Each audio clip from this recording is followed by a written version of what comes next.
Hey everybody, what's going on? Welcome to another episode of Heavy Metallurgy. I'm one of your hosts.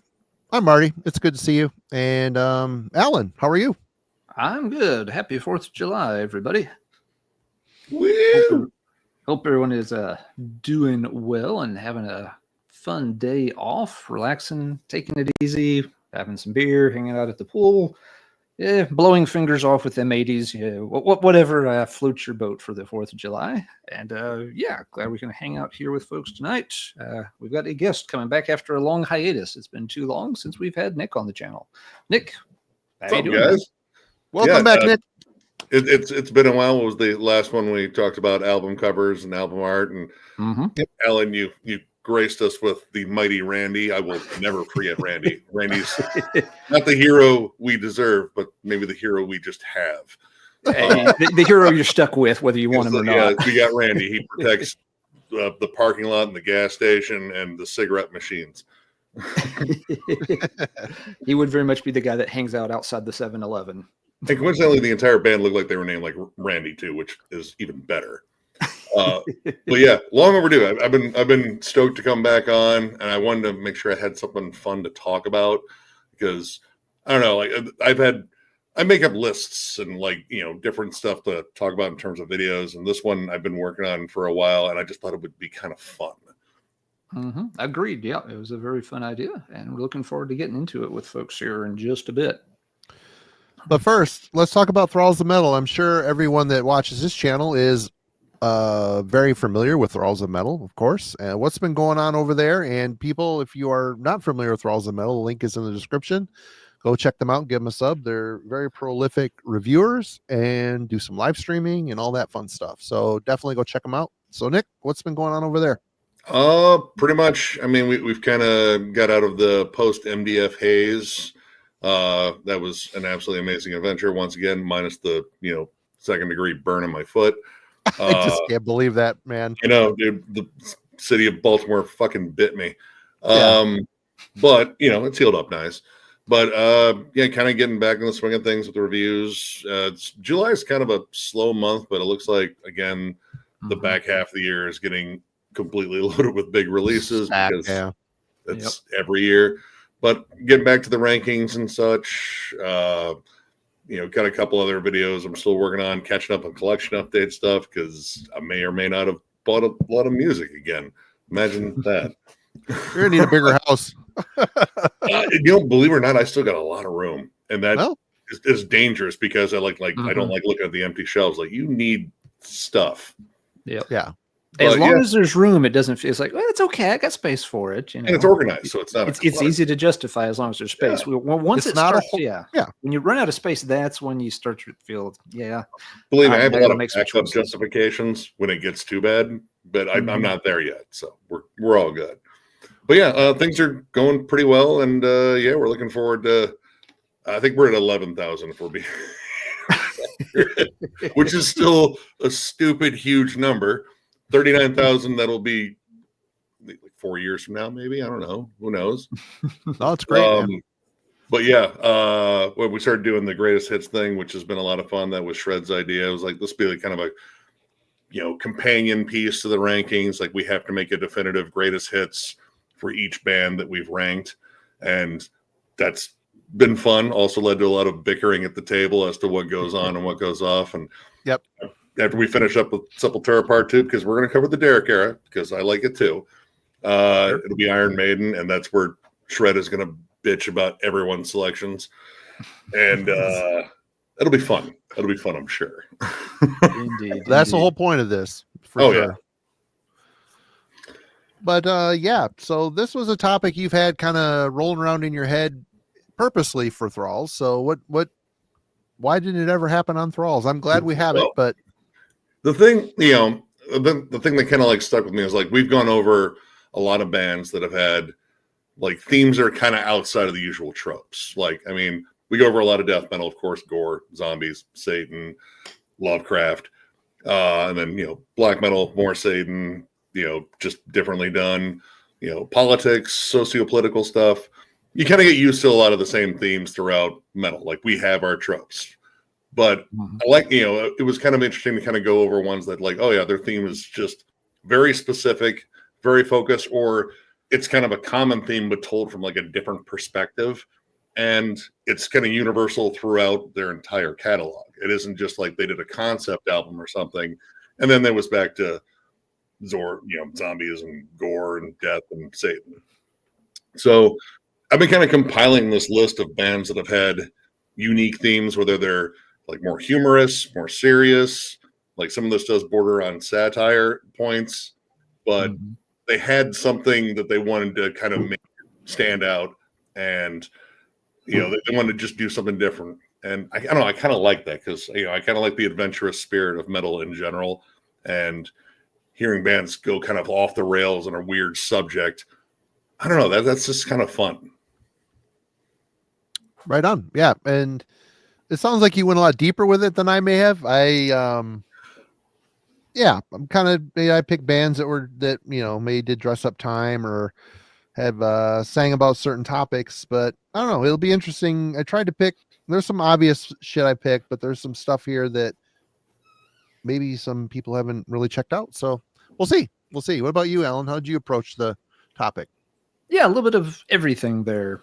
Some bands have something unique they really stick to, and for some of them, it's what they sing about constantly. For some of them, it's constants in terms of graphics or visuals. So yeah, a little bit of everything, and it was interesting finding stuff in kind of all different genres. This wasn't something that was like only black metal bands do this or only power metal bands do this. Found bands from pretty much every shelf that kind of fit the bill, including non-metal bands. I'm sure we're going to stray outside the heavy metal lines a little bit here and there with a few picks tonight, but some of them seemed, again, kind of obvious. You got to touch on some of the main ones, but some more obscure ones, and trying to pull a few things that maybe we haven't talked about a ton before, or at least not as recently. So yeah, we might as well get jumping at this. I think we all have a bit of a pile. So yeah, Nick, why don't you start the festivities off? Well, I figured I would go with what I'm telegraphing here, which good luck reading this logo. No one can. That had been going for last week. Last week's episode with Riddick. Yeah. Well, this is a band called Parallax Occlusion. And this is pretty much a compilation of all of their works. They broke up, but I believe they recently reformed. They had 2 absolutely amazing demos. And stylistically, this is some old school death metal. They're from Ontario, I believe. It's very much along the lines of, I would say, like Tomb Mold, Mortifera, kind of cavernous, dark, dingy. And the theme on it, and it kind of blew me away, is graphic design. Coding. It's all about coding. Songs but they put like a little bit of a spooky spin on it, like death bias alpha, skeletal bifurcation, rigid body displacement. But all the lyrics are themed around just graphic design stuff, but they put like a, kind of a death metal kind of varnish over it. So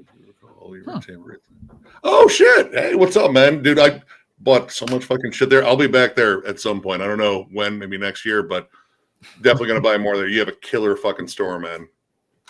But this one was one that I got into, and the band actually thanked us and sent us more of their stuff, even some free shirts and stickers. Nice. And I have never heard a band do anything like this in terms of a theme. Like, even the lyrics are very minimal, but they all stay on point with the theme. And again, they just have this. Again, I don't even understand all the terminology because I'm not a graphic designer, but vector fields, stationary points, but all gurgled by some like demonic vocals. In terms of bands with just wild themes, I've never heard a band do that before, and I thought this band was an excellent one to start with. That's why I brought up the shirt too. But if no one's heard of this band, trust me, check them out. If you're already a fan of Tomb Mold and stuff like that, it's very much along those lines. Kind of borders on Death Doom at points. Like you get a lot of slow, dingy moments, but really, really good stuff. And I think they might have reformed. So who knows? Really? We actually got like a message from them, and we saw that they were active again on Instagram because they put up a post after that second demo. They said, It's a 2-man project. We're not really finding time to do it. It was really fun while we were doing it, but we don't have the time. And then all of a sudden, it seems like they kind of found the time again. So I would love to hear more graphic design stuff that I don't understand with, sick riffs. We're more the Corel Draw guys. We do. I got some color pencils somewhere in the house. Mac Paint. Yeah, we can do the Mac Paint. Yeah. There's not enough crowns and glue to make it work. Macaroni. That was awesome with the macaroni stuff too. Macaroni necklaces. Got to paint the macaronis, and Mom loved them. Some, like red hots in there for color. Hell yeah. Make it work. Well, good start. Good. You know what? I was thinking about that because I remember that band. I could not remember their name for the life of me. I'm looking at my record collection. I'm like, God damn it, I can't remember their name. I can see the cover with the grid and shit on there. I have 2 of the records. I'm like, I just can't remember their name. So good on you for picking that one. This was driving me nuts. I bought. They sent me another shirt a while ago, but they were super cool. They were really thankful. We reviewed them. We did a full-on review for the second demo, and brilliant production on it too. Like for a demo, I was like, dude, this sounds professionally done. Like this sounds as good as like a lot of like old school death metal that just comes out. Like, yeah, this is our full length. Well, if these guys are writing songs about coding and design and stuff, they're mad scientist shit. They're slaving over these productions in their basement. It's gonna work out. It's gonna work out for them, and it did. All right. Well, Alan, you're up for next here. What's going on with your pile? Oh, well, let's see. Yeah, that one sounds interesting, Nick. I've never heard of them, but I like the description. I want to start with something terribly obvious that I don't own a physical copy of. I have in the past, I just don't lately. But one band that popped in mind, probably because I was reading about them when Nick proposed this, and definitely fits. Ramones. They obviously went, not only, sticking to like a very simple music pattern, but, you had a theme in, presentation down to, changing all the names so that, you had, Johnny Ramone and Joey Ramone and all of this stuff. And being that it was the 70s, you could get that kind of thing to come across as much more real. I mean, it would never float today very long. Everybody would know exactly who they were and how many bands they'd been in and what they had for breakfast. But, for a long time, people thought they were all brothers or that they were all members of some particular gang or something. Because why did people think that? Well, because they all have the same last name. It didn't occur to people that maybe they just made this shit up to make it a more kind of, coherent package. And, it was a gimmick and it ran with them just fine. And I say gimmick, in the nice way here. I'm not a huge Ramones fan. They're all right. But, they had a certain look, they had a specific sound, and they tied it all together so that it really did come across, it was like, a very tight-knit unit and worked well. Something I didn't really ever put together, but one of the guys behind the Ramones was Danny Fields. He was kind of a big music mover and shaker back in the late 60s and early 70s. He had also been the guy who helped discover Iggy and the Stooges, and he had tried doing something really similar with the Stooges because, around the first album, he was trying to get them all to be, Iggy Stooge and, stuff. But they weren't really into it. They're like, oh, fuck that. We're not doing that. So Iggy tells a funny story that, years later when he heard the first Ramones album, he's just like, okay, this is pretty good. And then he flipped it over and looked at the names and saw Danny Fields' name on it and stuff. It's just like, oh, hell, I guess, Danny finally got his gimmick band. He found another bunch of guys that would go along with that. But yeah, the Ramones, had, a very, very set theme. It probably wore out its welcome at a certain point. Dee Dee said, by the time he was, leaving the band, he's like, I'm sick of wearing the same goddamn thing. We've been wearing it for 15 years. I'm not, a teenage delinquent anymore. I'm a middle-aged man. Why am I still wearing this? Why do I have the same haircut I had in 1974?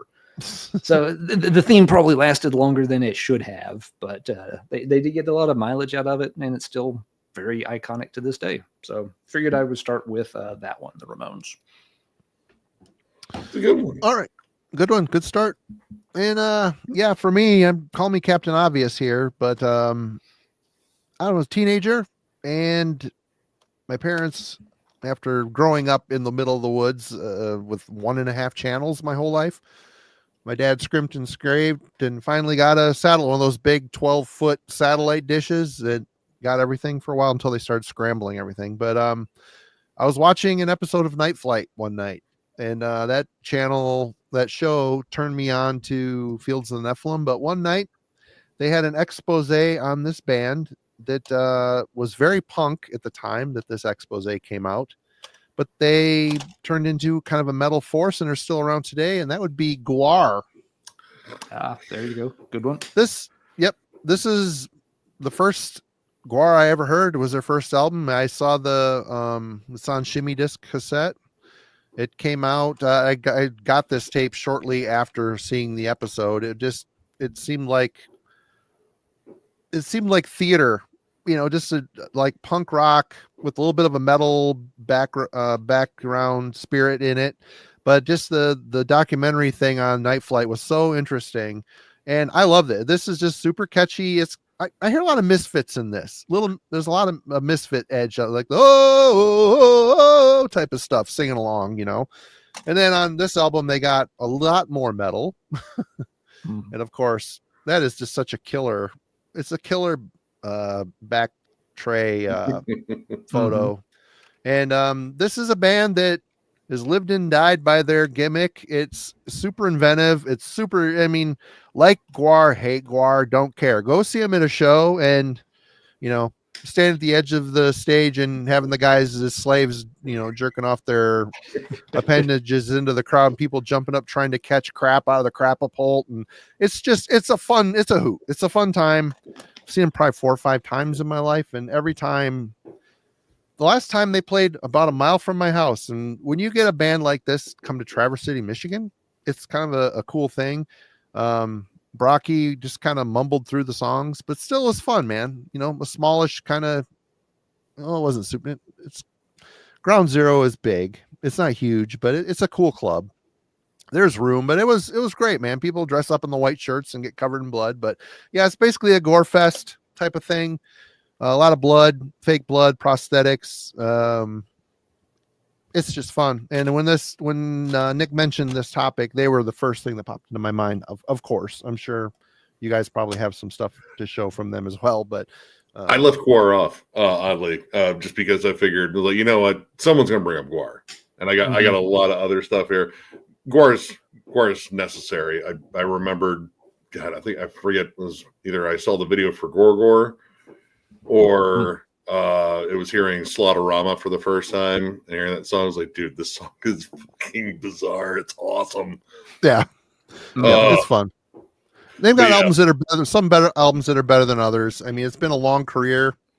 Sometimes the gimmick is a little bit more fun than the music, but when they're on, they're out. The good albums are really, really good. Really, it's had Casey Orr from Rigor Mortis in it on bass forever. So it's a collective of artists and talented musicians that have just made a life out of, latex and a lot buckets and buckets and buckets of fake blood and other substances as well. So, yep. Yeah. Sometimes they used to grind up like styrofoam and put it in that stuff. So like when you got hit with the sludge or whatever it was, you noticed there was a texture to it. It's like, oh, this is uncomfortable. This is something. Yeah. I don't know what this is anymore. Yeah. Those are good points, Marty. They every fun visual spectacle. Sometimes, though, the music could.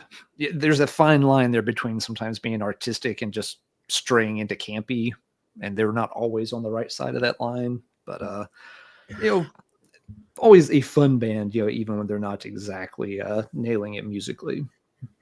It's hard to make an artistic statement over something like the Intergalactic Space Maggot. Yeah. What is that? Is there a subtext there? Like, no, it eats you. It eats you. That's what it does. Yep. All right. So there we go. We got Gwar out of the way. And Nick, what's your next one? All right. In terms of like some of my other fandoms outside of metal, I am a giant Godzilla fan, actually Kaiju fan, period. And when I discovered that there was a Kaiju themed metal band, I probably almost shit myself a little bit, but Oxygen Destroyer. this band is not only brilliant, high octane, blackened, thrash, death. I don't know. They're just insanely fast, but everything is themed around kaiju. Now, initially it started with Godzilla, which I'm a giant Godzilla fanboy. At my house, there's tons of Godzilla shit. But they've moved on recently to Gamera, which, I mean, they kind of rocked out about all the Godzilla I think they could, but I'm pretty sure they'll return to it. But they include the samples. Like, you get all the creature noises, and me being me, I was like, oh my god, that's fucking Mothra, that's Rodan, holy shit. And all the songs are themed around it, and all of them have the most ridiculously long song titles. Like this album, for example, God, I have to read this all out. Sinister monstrosities spawned by the unfathomable ignorance of humankind. And, I mean, you know, due to likeness reasons, you can't have exactly Godzilla on there, I think. Yeah. So they made a nice approximation of him. But the songs are ridiculous. Let's see. Possessing the putrefied remains of the unholy god incarnate, slaughtering the guardian monsters. Every single second of this is just pure monster joy. And musically, these guys are awesome. Like, this is just Riff City. They don't know how to slow down. They don't. In fact, their newest one, the one that's themed around Gamera, might have been one of the fastest paced albums we won over. I think it was last year or 2020. No, it was last year. Yeah. Furious pacing across the board on these albums. And again, the themes, inner work. And if you follow them on their social media, you will see pictures of them staying at the Godzilla themed hotel in Tokyo, which, believe me, that's like a bucket list thing. I want to stay there because they have like a whole like weird Godzilla themed room where like King Ghidorah is like right over your bed and shit, which I'm pretty sure I would wake up and try to like punch it and freak out. But I don't know, like this just expresses like such a level of specific fandom and nerddom that it was hard for me not to love. I would have been heartbroken if the music sucked when I first got, because I bought it without even really listening to it. I bought the first one. I was like, no, it's Godzilla themed. I have to get it. And luckily, it was awesome. And I ended up buying literally everything else they had. Like, I think this is a comp of their earlier works. The artwork is also fantastic as well, too. You know, exactly what kaiju fans want to see: monsters destroying buildings. Yeah, that one's.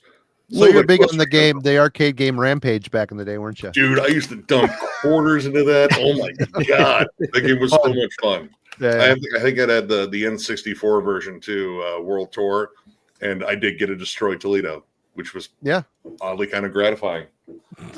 But yeah, less cerebral there in terms of a concept, but I adore that. I adore that sort of nerd energy, and you know, I think when I did the review, I brought up like, listen, metalheads are nerds themselves. Like we love this stuff on such a nerdy, dorky level. It makes total sense that, you know, we get into other nerdy stuff. Like I know tons of metalheads. They're also Godzilla fans, Star Wars fans, Star Trek. Take your pick. Lord of the Rings. That one's pretty obvious. But yeah, just a flat out fun band. Check them out if you guys have never checked that one out. It's unruly fun. That's cool. I didn't know. I know the name. I had no idea they were kaiju themed. So yeah, I'll have to look into that. I'm not into the kaiju stuff super deep, but I watched tons of those movies. You know, as a kid, it was the kind of thing that was always on Saturday afternoons at 2:00. Godzilla. I noticed your old school Godzilla up there too. Yep, it's one of the few toys I always kept. But yeah, it was always Godzilla versus fill in the blank. The Ultraman show was something that was on after kindergarten. That was a fun one. So a lot of fun memories, although I haven't seen any of it in ages. That's cool. I had no idea they were a kaiju band. Will, I don't even know what kaiju is. I've never even heard of it until right now. Godzilla, I've never been into. I don't know if I've never watched a Godzilla movie. Yeah. You never watched a Godzilla movie? No. Did you ever see Pacific Rim, Marty? Nope. I noticed it. I was flipping through Netflix or something the other day and saw it, and I'm like, "Huh, it looks interesting," but I didn't watch it. It's a Guillermo del Toro movie. I mean, if you like Guillermo del Toro, you probably it's his whole tribute to like Ishiro Honda, who's like one of the big guys for Godzilla, and Ray Harryhausen, which is another cool big love of mine. I ended up watching the Last Witch Hunter instead with Vin Diesel. It was fun. You will never get that time back. It was like 2, 3 in the morning. So didn't take much to entertain me. So Yeah, the first Pacific Rim is really fun, even if you don't know the genre. The second one, that's another conversation. It was there. It happened. It could have been good. There were monsters and robots. There were monsters and robots and teenagers. Yep. Tycho, there's no accounting for taste. That's all I got to say about that. All right, Ellen, what you got? All right, I've got another one that's pretty obvious, but it's been I've slowly gotten into over the years. I used to not really pay any attention to them, but I've turned the corner on them, and I really enjoy Nile and all of their Egyptian deep archaeological kind of deep dives that Carl goes into in all the liner notes. I grabbed this one off the stack. Rick in the chat, and he sent me this one a while back. A big thank you to Rick because I didn't have this one. It's kind of crazy that it took this long for a heavy metal band to really dive into the Egyptian mythos stuff. I mean, you had Power Slave and a few, bands touched on it here and there, but it really was kind of obvious terrain for some metal band to just go full on ancient Egypt. And of course, Carl's uniquely qualified to do that. It's kind of amazing the guy isn't an archaeologist and ended up as a heavy metal musician instead. There's some point in his life there had to have been like a career choice, and it'd be kind of interesting to know what steered him onto this path as opposed to that path, because he obviously has a deep passion and love for this kind of shit. And now, it's something that I'm sure some people don't give a crap about it. I love sitting down and just reading all of Carl's ramblings about the inspirations and the texts for every bloody song on every bloody Nile album I've picked up so far. Still have a big chunk of their catalog to check out. I'm enjoying slowly walking through it, picking them up just one here and one there. But it's the kind of thing too that I think the fact that Carl goes so deep into it is what makes it work so well. If every album was just, very generic, crocodile this, pyramid that, it probably would have worn out its welcome after just a couple of albums. Yeah, but the fact that, he digs through all this crazy, shit, not just, the ancient Egyptian text, but all the 18th century British museum archaeologists' texts and notebooks and diaries when they were finding the stuff. And he pulls inspiration from all that kind of shit. It's the reason he's been able to kind of keep this particular theme for so long, and it never really feels like it's running out or that it's worn out its welcome at all. Props to Carl for letting his true archaeology geek show through on these things. It's really fun, and by the way, he's a hell of a guitar player too. In case anybody didn't know, he's surrounded himself with good musicians and written a lot of really killer music over the years. And I will really admit, I saw him back in '99 after the first album came out. They just didn't click with me. I think it was kind of an off show for them. The crowd didn't get that into it. And so I just never paid attention to him for a long time, but finally went back and checked him out and have enjoyed him a lot ever since. So Nile kind of has a ancient Egypt all sewn up. I'm sure there's some other bands that have tried it since, but it's hard to imagine anyone can do that topic as well as Carl does. There's a couple, but I mean, Nile, I think, is pretty much kind of got locked out. I also had Nile. I was going to bring up this. This is still probably my favorite. I just got that one recently. It is so good. So good. Yeah. It really is. Lash the Slave Whip. Yes. Like top 5 song for me, maybe. I don't know. But yeah, I figured that might get brought up. But yeah, good fucking pick. Hell yeah. All right, Marty, your turn, sir. What you got next on the stack? Going to bring down the class a little bit of the show here. So up in Scotland, this happened. Is that a band or LARPing? Oh, it's Glory Hammer. It's LARPing. That's LARPing, pretty much LARPing. But basically, this is a band. The guy that does Ailstorm and a bunch of other bands, this is his dress up like a Temu version of the Marvel universe. And this isn't the Marvel universe, though. This is like the leftover epic comics after Jim Lee's already given up on them kind of universe. Yep. But power metal that is very commercially minded. But their saving grace is, where is he? Angus. Well, McFeef here, but he ended up being Angus McSix on his solo project. He has got a unique voice, a lot of character to it. I really like the way he attacks the vocal, attacks his lyrical lines to the music. He's got a very powerful, passionate way of singing. I don't know. I think he is the voice that set this band apart, because after this band got in trouble, canceled, essentially, he left the band, started his own thing, and the guy they got to replace him in this, it just isn't as good. But yeah, you've got laser shooting. Oh no, that's Angus. You've got the Land of Unicorns. You've got where's the backpack song? Something, the Magic Backpack. I don't know. There's all sorts of space and sorcerers, and it's an ongoing story in a realm that they created, and it goes throughout their entire discography. So yeah, people, you say, you talk about power metal, and they're like, I don't like how cheesy it is. It's because of bands like this. It just is. It's because of bands like this. Yep. And I understand it. I understand 100%. You think it's cheesy and you don't like it because of stuff like this. Fair enough. But sometimes it's fun to have fun. And the older I get, I like melody. I enjoy it, and my kid digs it. So we find a common ground there. So yeah, but yeah, for a band with a theme, that is certainly one of them. So commitment to it. Put LEDs in the hammer. I mean,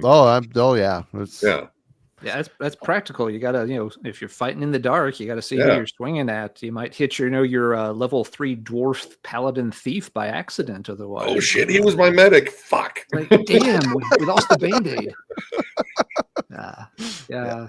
Why were you like the exact same height as a goblin? That's your fault. Mm-hmm. Yep. Mm. Oh, damn, right, I failed my crit. Oh, Daryl, just enjoy it. Have fun. I do have to second something Tycho pointed out a minute ago. It's like, yes, you went for the power metal band, and yes, you went for one with the unicorns and stuff. Rhapsody was hanging right there, and in terms of musicality, one of these bands is really good, and one of these bands is Glory Hammer. One is neoclassical symphonic power metal greatness, and Glory Hammer is, like I said, it's commercial schlock. And Glory Hammer still has their moms wash their capes. Yeah, and a good point. Rhapsody and Rhapsody of Fire would have also been a great pull, but I pulled another band that was in league with that.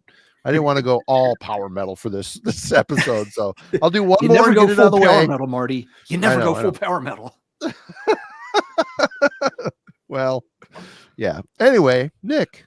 Okay, forgive me. I am not going to be pronouncing many of this band's songs. Actually, I'm not going to pronounce any of them because I can't. But a recent band that has come on the scene, Taz Pantley.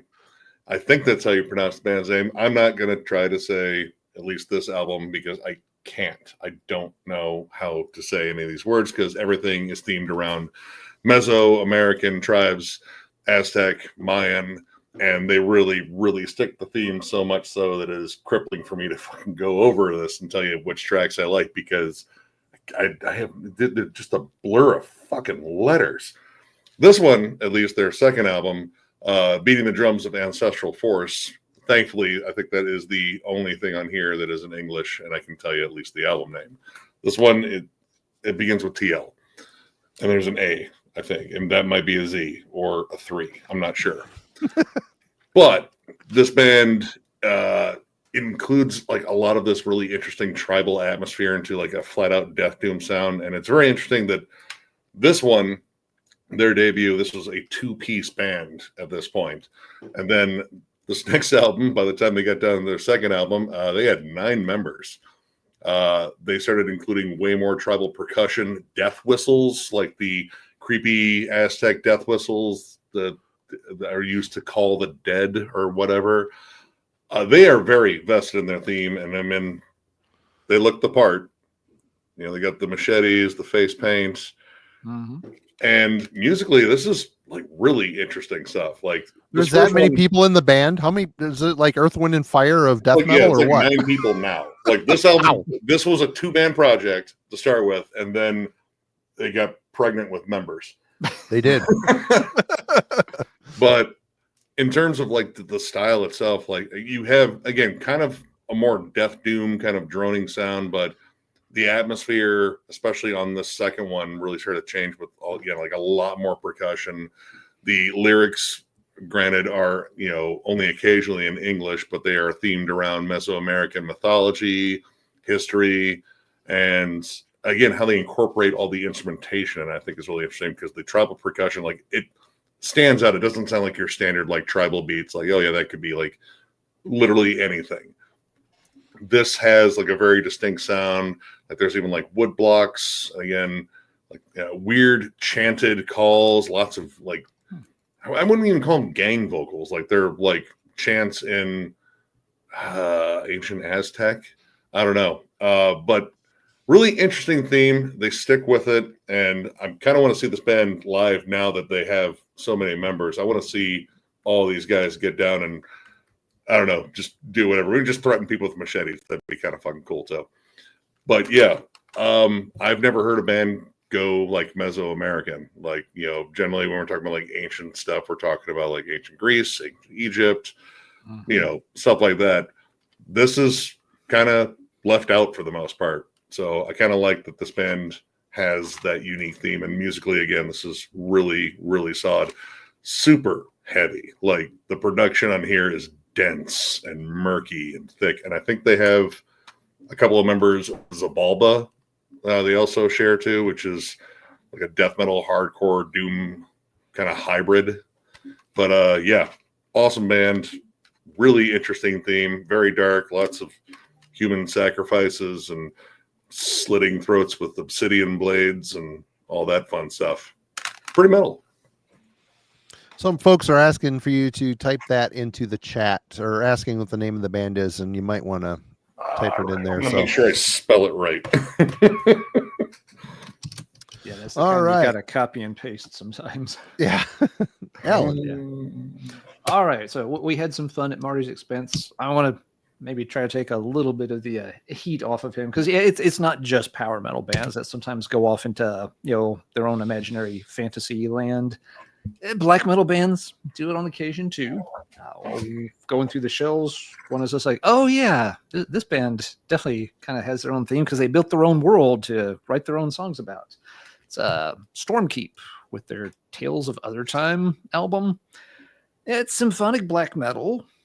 It's done well. It's not something I come back to very often. Don't know why. I like it, but I don't seem to like it enough to want to play it very often. But yeah, this is, you know, they very much did the Rhapsody kind of thing, the Glory Hammer thing. They came up with their own little fantasy novella and, you know, wrote it out and, you know, made all the songs about the different characters and the different epic battles and all that stuff. But Stormkeep actually, you know, one-upped some of these other bands that we've mentioned.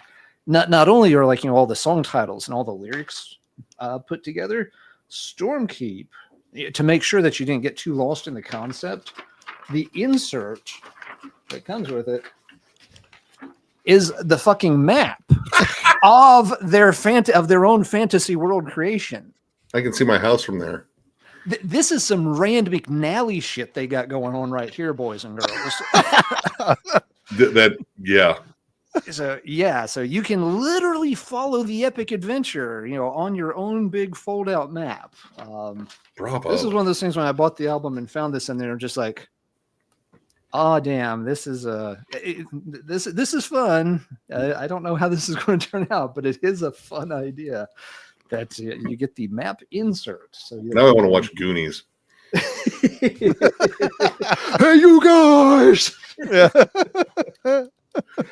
So yeah, you know, Stormkeep had some hype around them. They made the EP, and then they made this and got some attention, and then they've been kind of oddly quiet since, to my knowledge. The members are involved in a lot of projects with a lot of different styles of metal, so they may just not have got back around to it. Maybe they're still, waiting on, the map to be updated. They got to wait for Google Maps to circle the land of Elda to give them some updates before they can release the sophomore album. I don't know what's going on there. Maybe the map maker's busy. Zelda, Legend of Elda. It's Zelda, it's Eldar, it's Eldari. It's just like, for fuck's sake, if you're going to use your own sophomore high school level made up fantasy tripe for lyrical material in an album, can we at least come up with some original fucking names? I mean, for God's sake, just jumble some letters from the alphabet together and make them pronounceable. Quit ripping off Legend of Zelda and everything from Warhammer and everything from Tolkien. It's just sad. I'm not mad about it. I'm just disappointed. You went to all the trouble making up your own fucking map, and you couldn't come up with a better name than Elda. Yeah. Maybe this is why I just don't listen to Stormkeep all that often. I don't know. I mean, that's a lot of commitment to go with the map, and I was gonna get that. I've been meaning to get that. I just totally forgot about it. But now hearing from Rick that the CD comes with the map, I don't feel I'm being. Because it's still a waste of money. I mean, if I was a record company, I'm like, I'm paying extra for this. Great, yay! I have a map that's a place that doesn't exist. I'll never go there, but I have this. You'll go there in your imagination, Nick. No. Yeah. Yes, but all joking aside, musically, I mean, for symphonic black metal, it's nicely done. It really is. It's just not, and to be honest, symphonic black metal is not a style I've listened to a lot in recent years. So it's not like I'm bypassing Stormkeep to listen to some other symphonic metal, black metal band.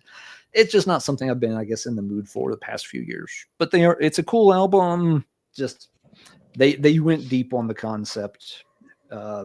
At least as deep as every other, bunch of, high schoolers who ever read Tolkien and thought, hey, I can do that, but worse. I see your map of Elda, and I raise it the Twilight Force map. Marty, I was trying to take the heat off you, man. And dude, I have no fear. Dive right back into the, the shallow end of the pool where Timmy just whizzed. So yeah, Twilight Force, Swedish band at the heart of Wintervale. I've said it a million times. Very symphonic black metal, power metal. I mean, power metal. If Emperor was a power metal band, they would sound like Twilight Force. It's just the way it is. And we mentioned earlier, Rhapsody. You've got the guy here from Rhapsody of Fire singing on this, so there's a little bit of a thing. And you think, oh, look at that fun artistic rendition. Yeah, but it's actually they dress up like this live. They got the pointy ears, they got the masks over their faces, they got the sorcerer's cloaks. They say the dumb stuff in between songs. But they shred. Unlike Glory Hammer, who is a dumbed down commercial version of this is just very impressive, sweeping, guitar stuff, neoclassical, busy, with a great singer. All their albums are really good.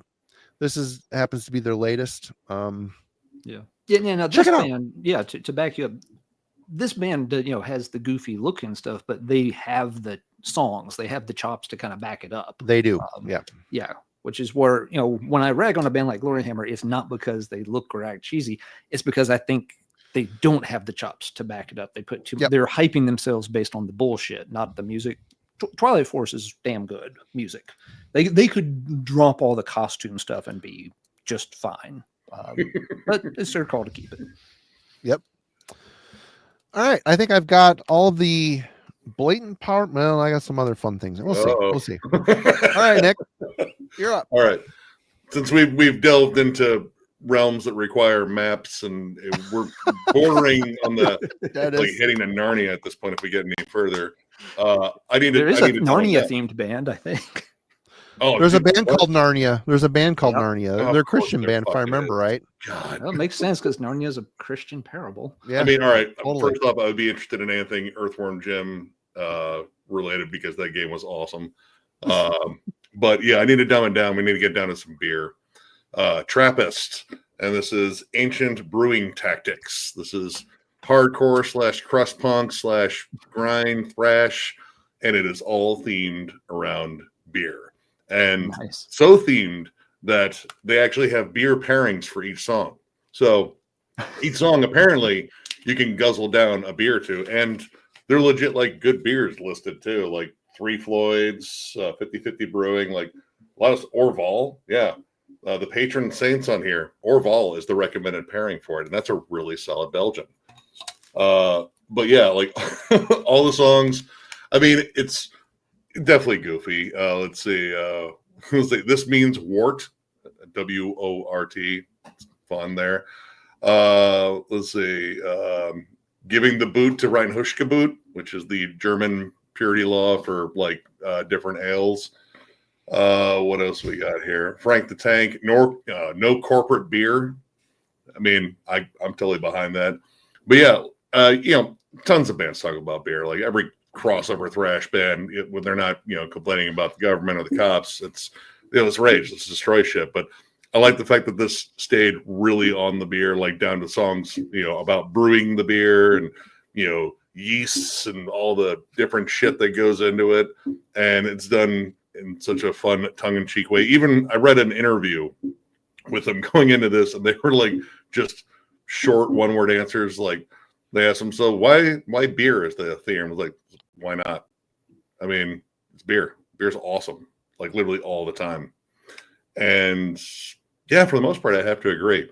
But yeah, I mean, it kind of goes at least beyond like Bud Light. Like this is like a lot of cool recommendations in terms of beer, and they didn't have to do that, but that's a fun extra. But in terms of a beer themed album, I don't know, this might be one of my favorites because it's just raucous start to finish. Like every song in here, I think there might be a 2-minute song in here, maybe. All of them are just ragers and they're just screaming about beer, and that's really cool. And there's no map in here. I'm sorry to disappoint everyone. Well, they got a picture of monks walking. They probably could have made a map of that, but it's just not nearly as interesting. They should have had a map with all the pubs marked on it for like their beer crawl. Dude, there we go. Like if they ever do a second album, guys, put like wherever you're from, do like a beer crawl map. Like here's all the pubs to hit, and by the time you hit this one, you should be like dead. Well, aren't the Trappist monks, aren't they from Belgium? I mean, they could have done all the Belgian monasteries that brewed that beer. They could have done a map of that. It'd been great. They could do a split with Stormkeep, and they could do a beer crawl map of the land of Elda and show where to get your ales from buxom young wenches. I feel like it would all be like mead there. Probably so. Like everyone's an alcoholic with diabetes.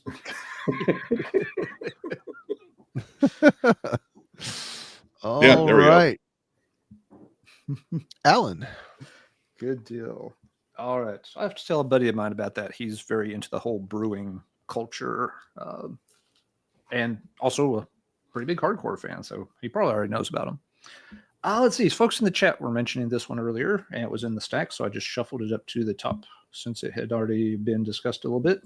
1914, band from Ukraine that has, a very, very detailed theme about World War One. This album is really well, where fear and weapons meet. The thing I like about it too is not just kind of a generic, the story of a young boy who goes off to war and you see it through his eyes. They actually jump around a lot, throughout the entire war, different theaters, talking about, different aspects of it. So yeah, it's not like some kind of, rock opera where you've got, a protagonist and all this kind of stuff. It's like, nope, this song's going to be about, this particular Canadian unit that was in this particular French battle, in like, late 1915, and go through the nitty gritty of that. So yeah, it again has that kind of, Carl Sanders Nile level of geekdom here. It's just, with a historical context rather than an archaeological one. But the music's cool as well. The album maybe runs a little bit long, but I really do like the level of detail they went into with it. A lot of the band photos and stuff too. They tried to, really make themselves look period. Very cool stuff, which it's a little thing. Did they need to do it?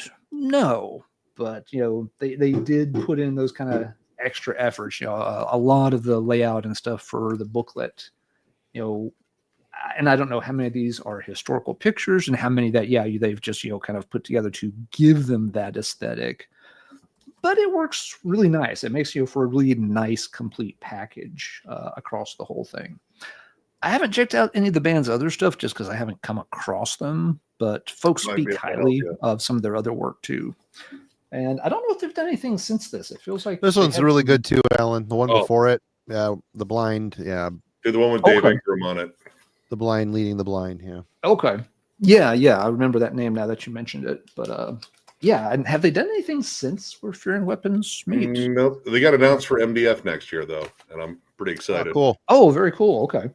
Yeah, it feels like it's been a minute since they did something. So this was the last one. 2021. Wow, it has been a little bit.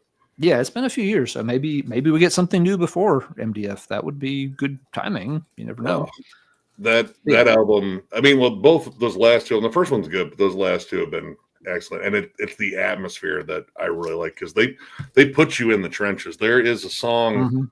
I can't remember which one it is on this album where you hear like the whistle of an incoming bomb and it goes off and then you get the tinnitus, like the ee, and then that song fades back in. It's like that's attention. That's awesome. That's right attention. There. That's awesome. Puts you in the shit. That's world building. It puts you in the shit. Exactly. Yeah.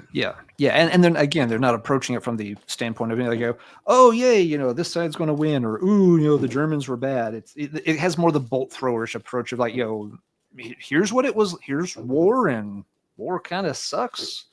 But these guys go into, like you said, Nick, ton of detail, and it gives it a nice air of authenticity. Metal fans, we appreciate authentic. We all tend to have a pretty high bullshit detector. We don't like posers and stuff. And so when a band is going to this much trouble, they win over a lot of fans because it's like, you know what?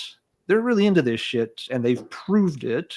And they develop a following, rightly so. It's focused on a particular too, like it's not war in general. Because I mean, there's tons of bands that talk about just war and the horrors of in general.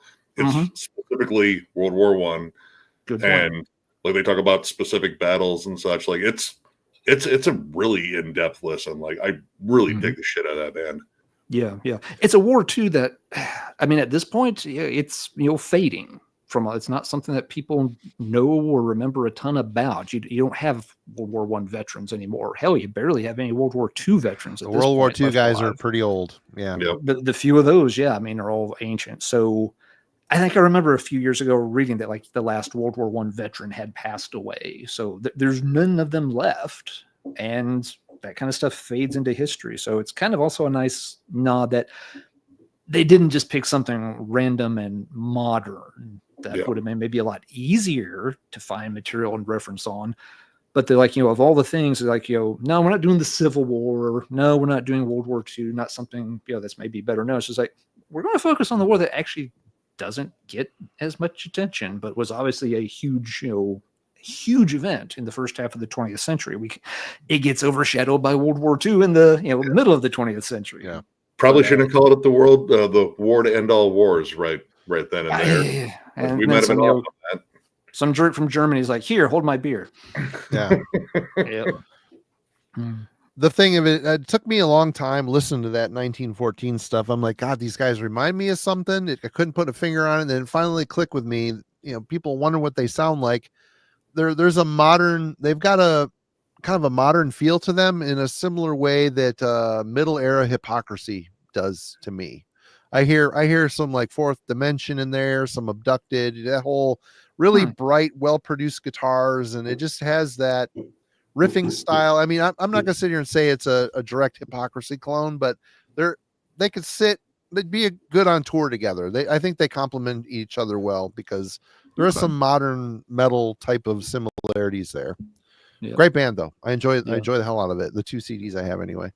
Yeah, Falafel makes a good point too. Yeah, I mean, World War One in a way, it's not as sexy a war because it's guys sitting in trenches, a few hundred yards from each other for months. Oh, yeah, and rain and just sitting there, waiting to see who snaps first. Yeah, and it has a funny World War One has this funny ending to it where all of a sudden Germany did the math and realized, well, we can't really ever win this. So okay, let's just call it here. And everyone's on both sides is kind of like, wait, what? It doesn't have like, an ending like, Hiroshima or, anything like that. It's more just like, well, yeah, long term, this won't work out. So let's drop the paperwork and we'll just settle it here. So yeah, that's a good point, Falafel. It doesn't have some of that quote unquote sex appeal that maybe other conflicts have had. All right. Good pick. All right, Marty. What you got next there, Mr. Worm? Well, Nick pulled the beer reference. Well, I had a beer reference too. Tankard. There you go. Before there was the Trappist band, there was Tankard, and their first album.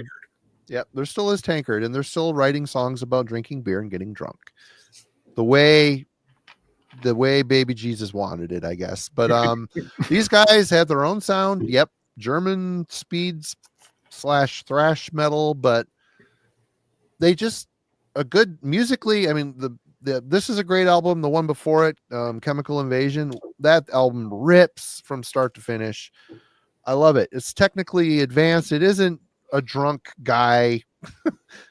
It's funny that they're singing about drinking beer all the time and getting drunk because their riffs hit really hard. They're not sloppy drunk riffs. They're sharp, aggressive speed metal / thrash metal riffs. But I always liked this band up to a point. I think I got Alien and started to lose interest a bit. And I find myself now like slowly picking up albums I've missed, and there's been a considerable amount of them. And guess what? They still sound exactly like Tankard. They haven't really evolved or missed. It just, they keep doing what they do. If you're into that, great. Every couple of years, there's a new Tankard record for you to check out. If you're not, well, it doesn't much matter. They don't care. Tankard is still going to be putting out records no matter what. So it's a great band, especially their early output. First 3 or 4 albums, definitely go check those out for sure. I missed them in MDF. They sounded pretty cool. I could hear them from the distance. They sound like they're having a blast up there. I don't think any of them drink anymore. I think it's all non-alcoholic beer, which probably catches up. Catches up. Especially when you've been like doing that shit pretty seriously as your stage giving, like, oh, it's just down pints on stage. Like, this isn't a good idea. No. Hey, my toes are suddenly falling off. You have to take my leg from the knee down. Oh, darn. I guess I better stop drinking. All right. I mean, maybe. All right. Once again, I'm gonna dumb it down. Don't worry, I have smart things somewhere in here, but there's a lot of stupid on top of it. And I figured the dumb stuff's fun. So we're gonna go over a band called Troglodyte and their album "Welcome to Boggy Depot."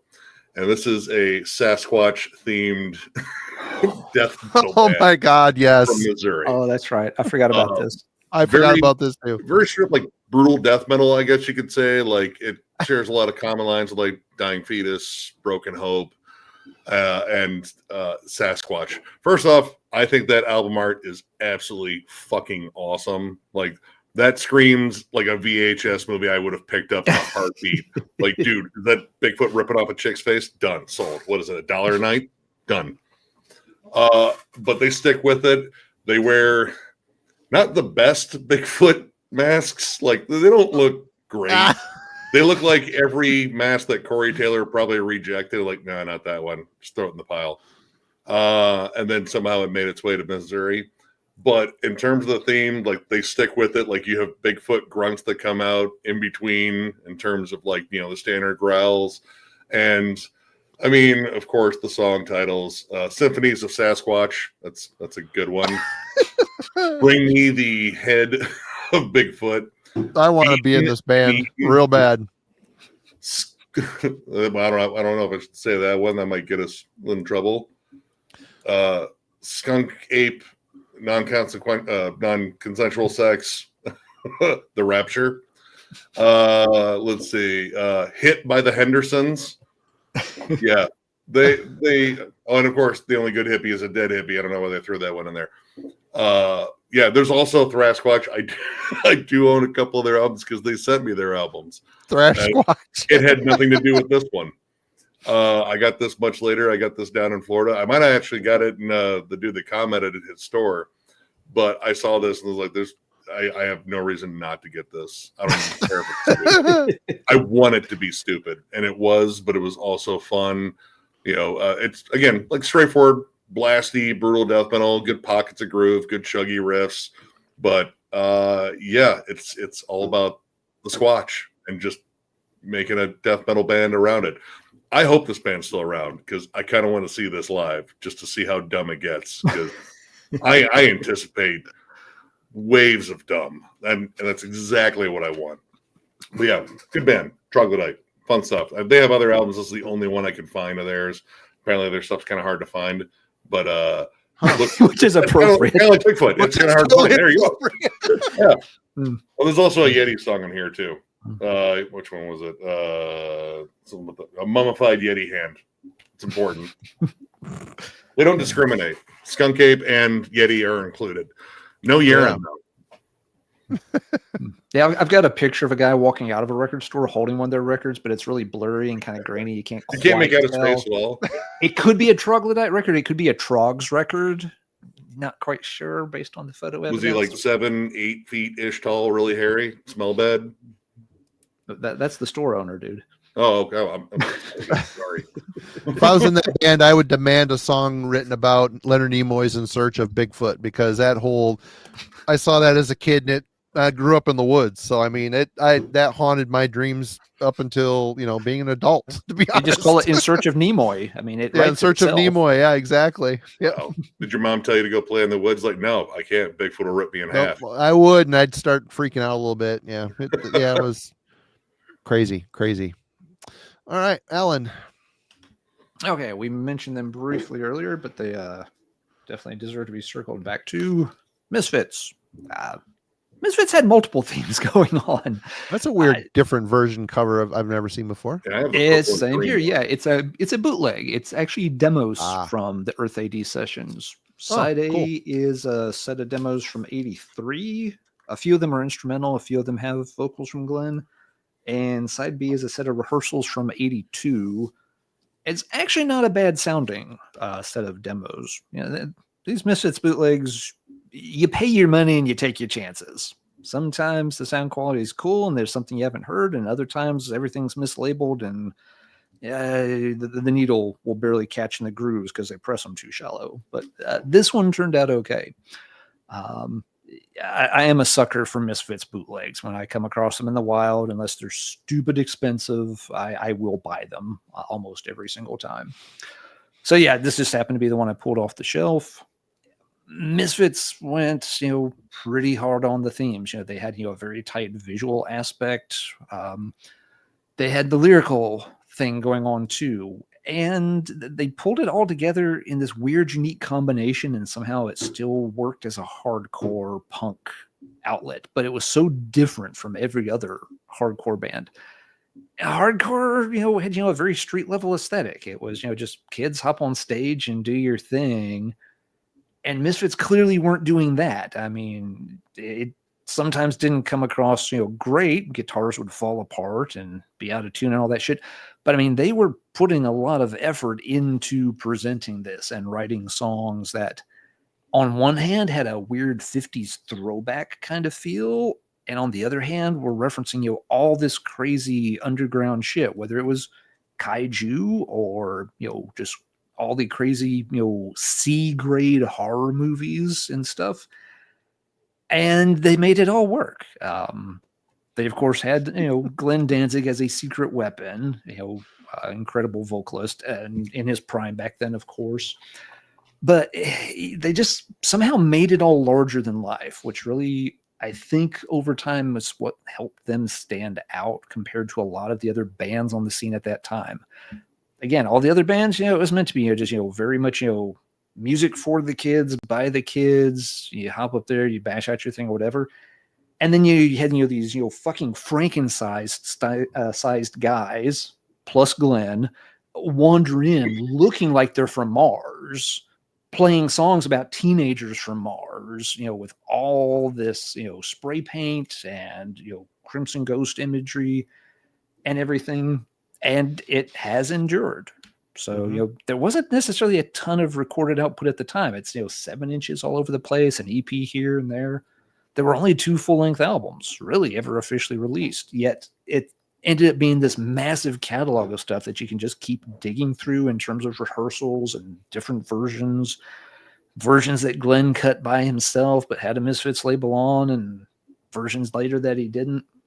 So, yeah, the themes always worked for the band. It made them really endearing, and again, the music was fun, and you combine all that with Glenn Danzig belting it all out, and it made for a legend that's held up to this day extremely well.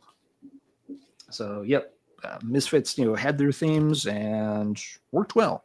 The early stuff, of course, it took them a little while to get into that. You get back to the Cough Cool single and stuff, and they weren't doing those things yet. So it's not like they started it from day one, but once they found that theme, man, they rode that all the way. And even now, it's like a mini, merchandising empire all to itself. Oh, yeah. Oh, sure. Yeah. Yep. All right. Well, we're going to Finland, and you hear there is a subgenre of metal. There's many subgenres, and it's called funeral doom. Well, this is one of those bands that actually is the only band I've ever heard that recreates the sound and feeling and spirit of being at a funeral, and that would be Skepticism with their debut album Stormcrow Fleet. So basically the drums here are these big kettle drums. The main, there's guitars, they're very low tuned, they're kind of droning off in the background. The main focus instrument here is a Hammond organ, like a church organ. It is on paper, that's what all funeral doom should sound like, but these guys were kind of the first to do that, and it works so remarkably well. I mean, you have to have a little bit of patience, especially on this debut. This debut is very primitive. And at the time it felt like you were drowning in molasses listening to this. But the more you got into it and you worked through it, it started to appeal. You start to pick up on the melancholy, you start to pick up on just a very downtrodden, like you're in a funeral. And the vocals are very dismal as well. It's just this band, they got a little less, they started to improve their recording techniques as they went forward. The album started to sound a bit better, but they've never lost spirit. I mean, hell, they just played MDF, I believe, as well. And they're all dressed up in suits. They're handing out roses to people in the crowd. I mean, they completely play up this whole thing. And I think it's freaking brilliant. And do I listen to this a lot? No. Funeral Doom is one of those styles that if I'm feeling like I want to listen to a funeral doom, depressive death metal funeral doom thing, I am probably not in a great headspace. Don't really, typically I want to be world rocking a little bit. I want, maybe put on a Boston record or try to change that mood with something fun, but no, this shit's killer. It's killer. And there's no band out there that really, some people say, what about this band? What about Warning? Warning is super depressive as well, but this feels like you're at a funeral. No. Yeah, it's not funeral doom. It's just, it's depressing on a more of a primal level. Warning is. I figured for a theme, this band has been sticking to their guns through their entire career. What were you going to say, Nick? Oh, I was going to say I have the Ether. Lead and Ether. Yeah, that's a really good Lead one. and Ether. Yeah. Man. That it legit does feel like a funeral, like because I started with the most recent one. I was like, oh, this is pretty good, a little bit more modern production. Guitars were a little bit more forward. The Ether EP when I heard it, was like, dude, the organs are more forward and drums sound muffled and the guitars are just this dingy drum in the back. Like this is about as depressing as it fucking gets. Yep. Like, you 4 gotta feel songs, squeezed. very long, drawn out. Like I said, you have to have a level of patience on this because all the songs just feel like it's just oppressive. The organ hits, and it feels like it's just the dread is just bearing down on you. And I think that's the way a fucking funeral doom band should approach it. The authentic. There's a authenticity and just the whole doom, doom, doom, the big droning kettle drums in the background. It's a very unique way. They're kind of steering clear of tradition and going. Was that a firework or like someone That was a coming in? firework. That was a big one. That was a little close. Like, guys, calm down. There's a meth guy out back that has about as many fingers as he has teeth now after that one. Old 3-tooth Clem. All right. That's a cool project, Marty. But yeah, you gotta be in the right mood to want to sit through those. Mm-hmm. Like, listen to a ska song in between songs. Yeah. All right, Nick. All right, we're gonna get back to the fun because we've gone down to the depths of misery here because skepticism has like kind of perfected that. The relatively new band Dungeon Crawl, and this song is called Maze Controller. And yes, wizards and warriors and fantasy elements are all over metal, just all over the place. Sometimes the bands will even make maps of fantasy worlds. I've seen some recently. This band put a fun spin on it because this is directly about D&D. Like, everything is focused on your character building. You have songs like +1 Mace. The opening track, Roll for Initiative, is a whole spoken word about the dungeon master setting you on the whole quest and everything. What else we got in here? Saving Throw, Lords of Pen and Paper. This is kind of a fun little spin on. I mean, it kind of has. God, I don't want to say it directly sounds like Chonobodum, but it is kind of comparable. It has kind of a power metal sort of vibe to the music, but you have the more like mellow death vocals to it. But it's bright. It's very triumphant. Tons and tons of shreddy leads. And to their credit, each song kind of sounds like its own little epic adventure. And, you have little interludes about the whole rolling the dice and shit. I never played D&D. My mom played it in college. I never got around to doing it. I played video games because those were 80s, and my Nintendo fucking ruled. Who needs imagination anyway? Imagination's dumb. Machine box that I put things in, it does it for me. Blowing cartridge, okay. Yeah. Insert. I'm gonna get my ass whooped by Ninja Gaiden for the 8th time today, but I'm fine and I'm not angry. And it's fun. I'm having fun. But yeah, this I just thought was kind of like a unique spin on, again, like fantasy elements. Because again, fantasy elements, one of the things that are all over metal in general. So, why not focus on the most popular fantasy game ever? And the results were fun. Like, the music's solid. Again, it's kind of got a level of cheese to it that's very appropriate for what they're talking about. And I do believe they dressed the parts. Some of let's see. Wait, no, is it in the? Hold on here. Oh, dude, maybe it's in there. Did their mother knit them a +3 ogre killing cloak? Oh, probably not. But I mean, like, everything on here, yeah, they thank you, and they got their little Lich King behind them that I assume they did battle with at some point during this album. Looks a little bit like the old D&D manual art style. Oh yeah, dude. I mean, that's what a friend told me anyway. Yeah, good cover, good cover. I almost believed you. But yeah, I like the commitment to the theme here. It's fun. It's very self-aware, and yeah, it kind of just this makes fantasy, because I'm not like big on fantasy themes and metal in general. I've always been more of a sci-fi and horror guy, but that unique little angle there, I think, kind of made it a little bit more fun. Yeah, for sure. Yep, I've heard of them. I haven't checked them out, but yeah, it's again kind of Chonobotomish. Okay. All right, Alan. All right. Well, speaking of sci-fi and horror and that kind of stuff, let's go in that direction. I talk about this band from time to time. It's a weird outlier for me, but I just find them really fun. It is a Gigan, and this is the purple one. It's the only one that's not green. I think it's the third one.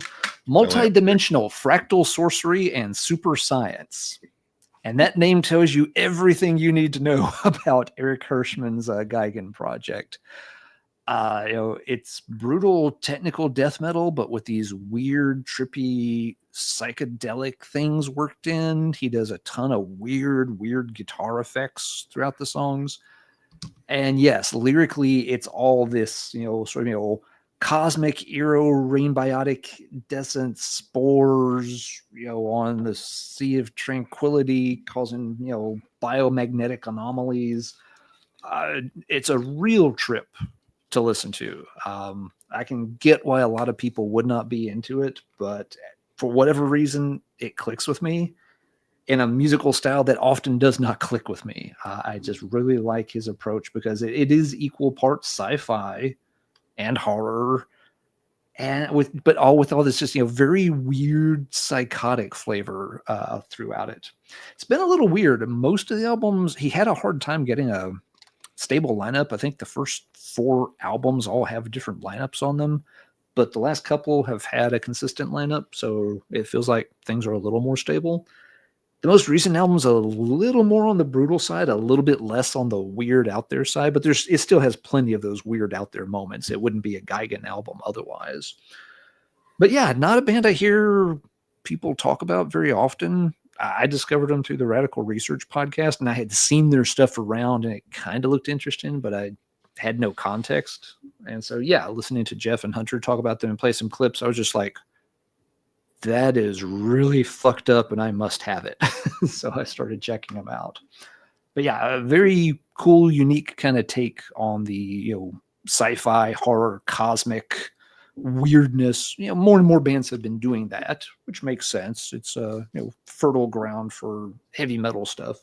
But yeah, I really like Gigan's level of it. If you weren't paying attention and you just listened to the music, you'd assume they were singing about ripping gore and guts and stuff out of virgins or whatever. But nope, that's couldn't be further from what they're going for here, and it works really well, and I can dig it. Gigan. It's very unnerving, like almost kind of like anxious listens at points. Like it's like Gore Guts Obscura levels of twisting and churning riffs. I have 3 of their albums, and the name is Godzilla Kaiju. Exactly. They tie in the Kaiju thing yet again there too. Yep. The big dude with the saw blade in his chest. But truly bizarre. Like the songwriting itself, like it's hard to describe because it's like they kind of like piss in the face of anything contemporary in terms of like a lot of their riffs and shit. It's crazy. It's one of those things that you figure, okay, you got really, really good at your instruments, and then you went insane, and then you continued developing as musicians, because it's some out there musicianship. Really good. It's reasonably sure there's parts where they're just chewing on the fretboard. Like, yeah, record it. Yep. He always finds just crazy good drummers to work with. It's impressive shit. But yeah, the uneasy is a really good word for it, Nick. I like that description, and that's where that kind of the effects and the slightly psychic underpinnings, the psychedelic underpinnings, and the horror element just come together, and you are just like, oh, this is probably what it feels like to fly into a black hole and feel yourself start to be crushed by some weird gravity anomaly. Yeah, some ravenous jaws and tentacles, and nothing good, nothing pleasant. Nope. Stay at home, kids. Take care of this planet, because the stuff out there is weird and scary. And tentacles again. Watch out for them. So many tentacles. All right, Marty, let's pass this over to you. What you got next? All right. Well, we covered the beer theme, right? We got to cover the pot theme, right? Drugs. Brian is doing the chat any moment now. Yeah, you say sleep 3 times and suddenly Brian Arkham appears. But I'm just going to say sleep once, and that's twice. I'm sorry. I'm just not high enough to ever wonder why this band is so loved. I just don't get it. In this album, this Dragonaut is the best song on this album. The riff, the main riff on that song, it's a fun riff. I wanted more of that through the whole album, and it just isn't there. That's fair. The album gets very nebulous and kind of boring. And of course, they followed up with Jerusalem, or what they call it, Dope Smoker. It's the album that was released twice with 2 different names. It's like just 2 or 3 riffs over and over for 40 minutes. It's like, come on, man. But and then I'm doing a 2 for here. Sorry, because it works. Electric Wizard's Dope Throne. That's a fair pair. Yep. I mean, I wonder what this stuff is about. You know what I mean? The theme, they're clubbing you over the head with the theme. And you know what? I really do like the Electric Wizard record, though. This thing is just a crushing, crusty, crawling stoner doom record for sure. And the Sleep's got its charm. I did check out the Astronaut album when it dropped, and I was surprised at how much I thought it was pretty good. They actually wrote songs. There's songs, there's riffs, it goes somewhere. This is them coming out of I can't remember the band they were called before this. Asbestos Death. Asbestos Death, thank you. I would have drove me nuts. So you could tell that they're just kind of tipping their toe into the stoner realm, and they haven't gotten there yet. The Dragonaut, they put the best foot forward. They put the best song of the album, the best riff on the album at the very forefront. The rest of the album kind of wallows in the shadow of that song. So people love this though, and this stuff not only is a theme, it's a lifestyle for some folks. And true, I get it. There's a culture around it. The whole stoner band stuff. There's a culture. I've never, I've had friends that are, and I'm not really. So I enjoy it, but I don't really get why people are so in love with it. Is maybe it's just because I'm not there. I don't know. But yeah, I figured themes, you gotta at least touch upon the beer drinkers, pot smokers. You're all set. That's good. I mean, you run into both at metal shows. Yeah. All the time. Yeah. I'm the only Thrall that doesn't smoke weed, by the way, which is everyone's weirded out by that. I was like, I don't either. I don't like it. Yeah, no, it makes you feel like too hyper aware and like I can feel my skin moving and I can smell my thoughts. I'm not cool with this. I can smell I just feel like off the entire if people time. Want to do it, go for it. I've been around it. I don't care. It doesn't offend me. It doesn't scare me. None of that. I've tried it. I don't like it. It's not for me. I smoked a lot in high school, but I just kind of, it's like, no, I'm good. I'm good on it now. But I am going to double down and follow your theme because, it's not just the stoner bands that talk about weed.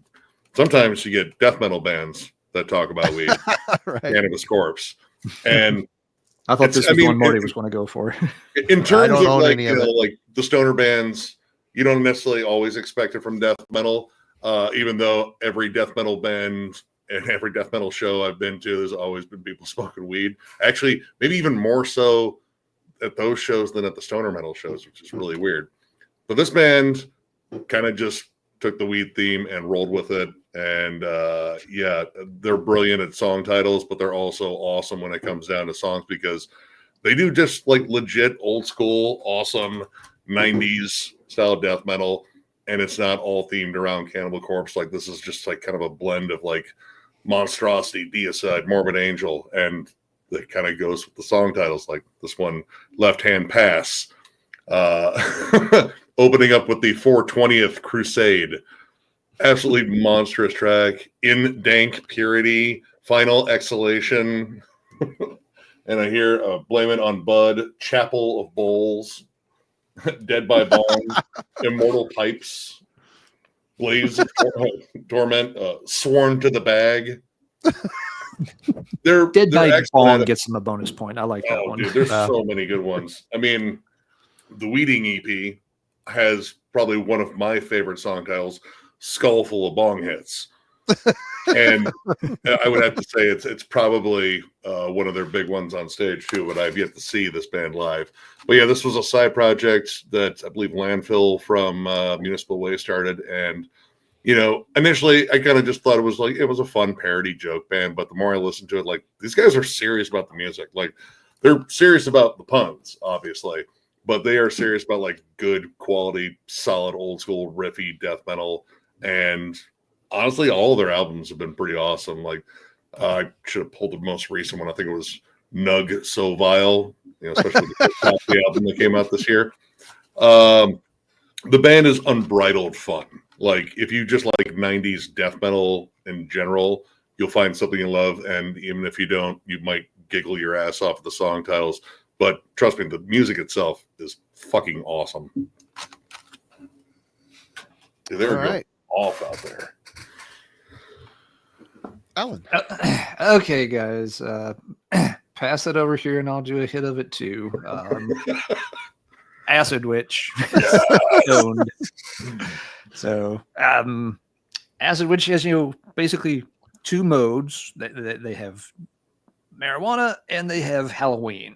And you just kind of mash them together and see what comes out. It's stupid. It's fun. And that's what it's supposed to be. Every now and then, they will absolutely crush it on a song. There are some numbers that are just like, yeah, that's fucking heavy. Sometimes, again, the joke takes front and center too much. But like Witchfinder Finder, I already like this song. It doesn't matter what it sounds like, but it's actually, I got a hell of a riff to it. Very, very heavy. The best title on here, though, still has to go to Metal Movie Marijuana Massacre Meltdown, which pretty much just summarizes everything all of us talk about 90% of the time anyway. That's a podcast I'd watch. It's an album we'd buy. It's the shirt we would wear. It just encapsulates 90% the easiest sell ever. Exactly. And again, that one's actually really good as a song. Yeah, some of the other songs on here is like, okay, it's a joke, we get it, like Trick or Treat or such.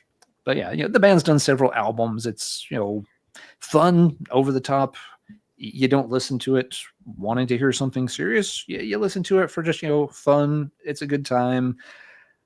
It's not something I'm going to play real often. You spin it once, you have a good laugh. You move on to something else. It doesn't need to stay on repeat very long. But Acid Witch has their theme. It works for them. People enjoy it, and why wouldn't they? So, yep. Figured we'd stay there. Near the kind of circle the dope throne at least one more time before we move on to something else. I think that was the first Acid Witch I ever bought, and I bought it strictly on the cover and the name. I was like, this is gonna be stupid. I want it. Yep. But their first album, Witchtanic Hallucinations, I think is legit really good. Yeah, I think that one is a little better. I would agree with you, Nick.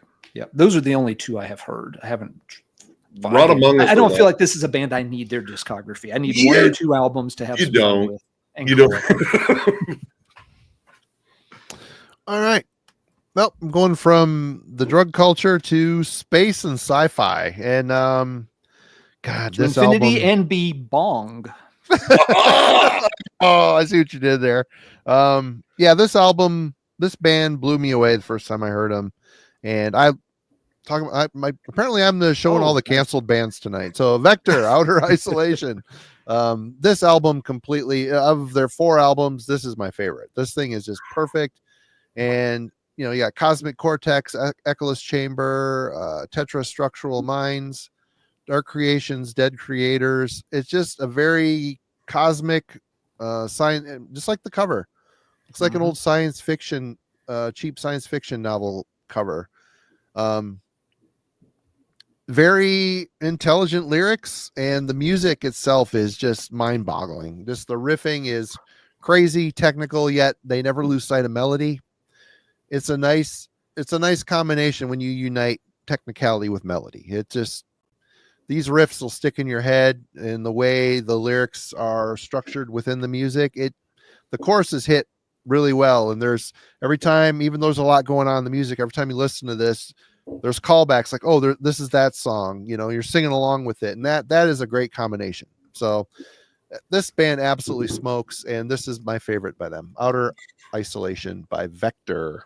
I love all 3. That one, man, dude. Terminal Redux is fucking great too. That one took me a lot of spinning. That's a pretty dense record. It's very long, and there's some weird pushing some boundaries with the clean singing in there. Yeah, well, his like even his screams, they're kind of on that edge where like that's like almost too high and too shrieky.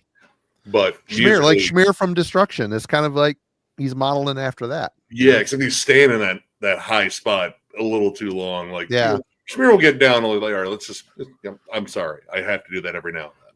Yeah, it's in the contract. Yeah, no, all their stuff is really good. Yep. All right, Nick, you are back, sir. All right, we're getting a little bit more heady here, more cultural. Rip to Shreds, California-based, amazing death grind, death metal, HM2 death metal. I've been gushing about this band on the channel almost as long as I've been on the channel, and they continuously keep impressing me. But the thing that more recently I've been getting into as I started to like read up on them are their themes. Their themes are really interesting, going from Chinese history, Chinese folklore, the experience of being a Chinese American in America, and even like interesting horror themes. And I don't know if I'm going to pronounce this right.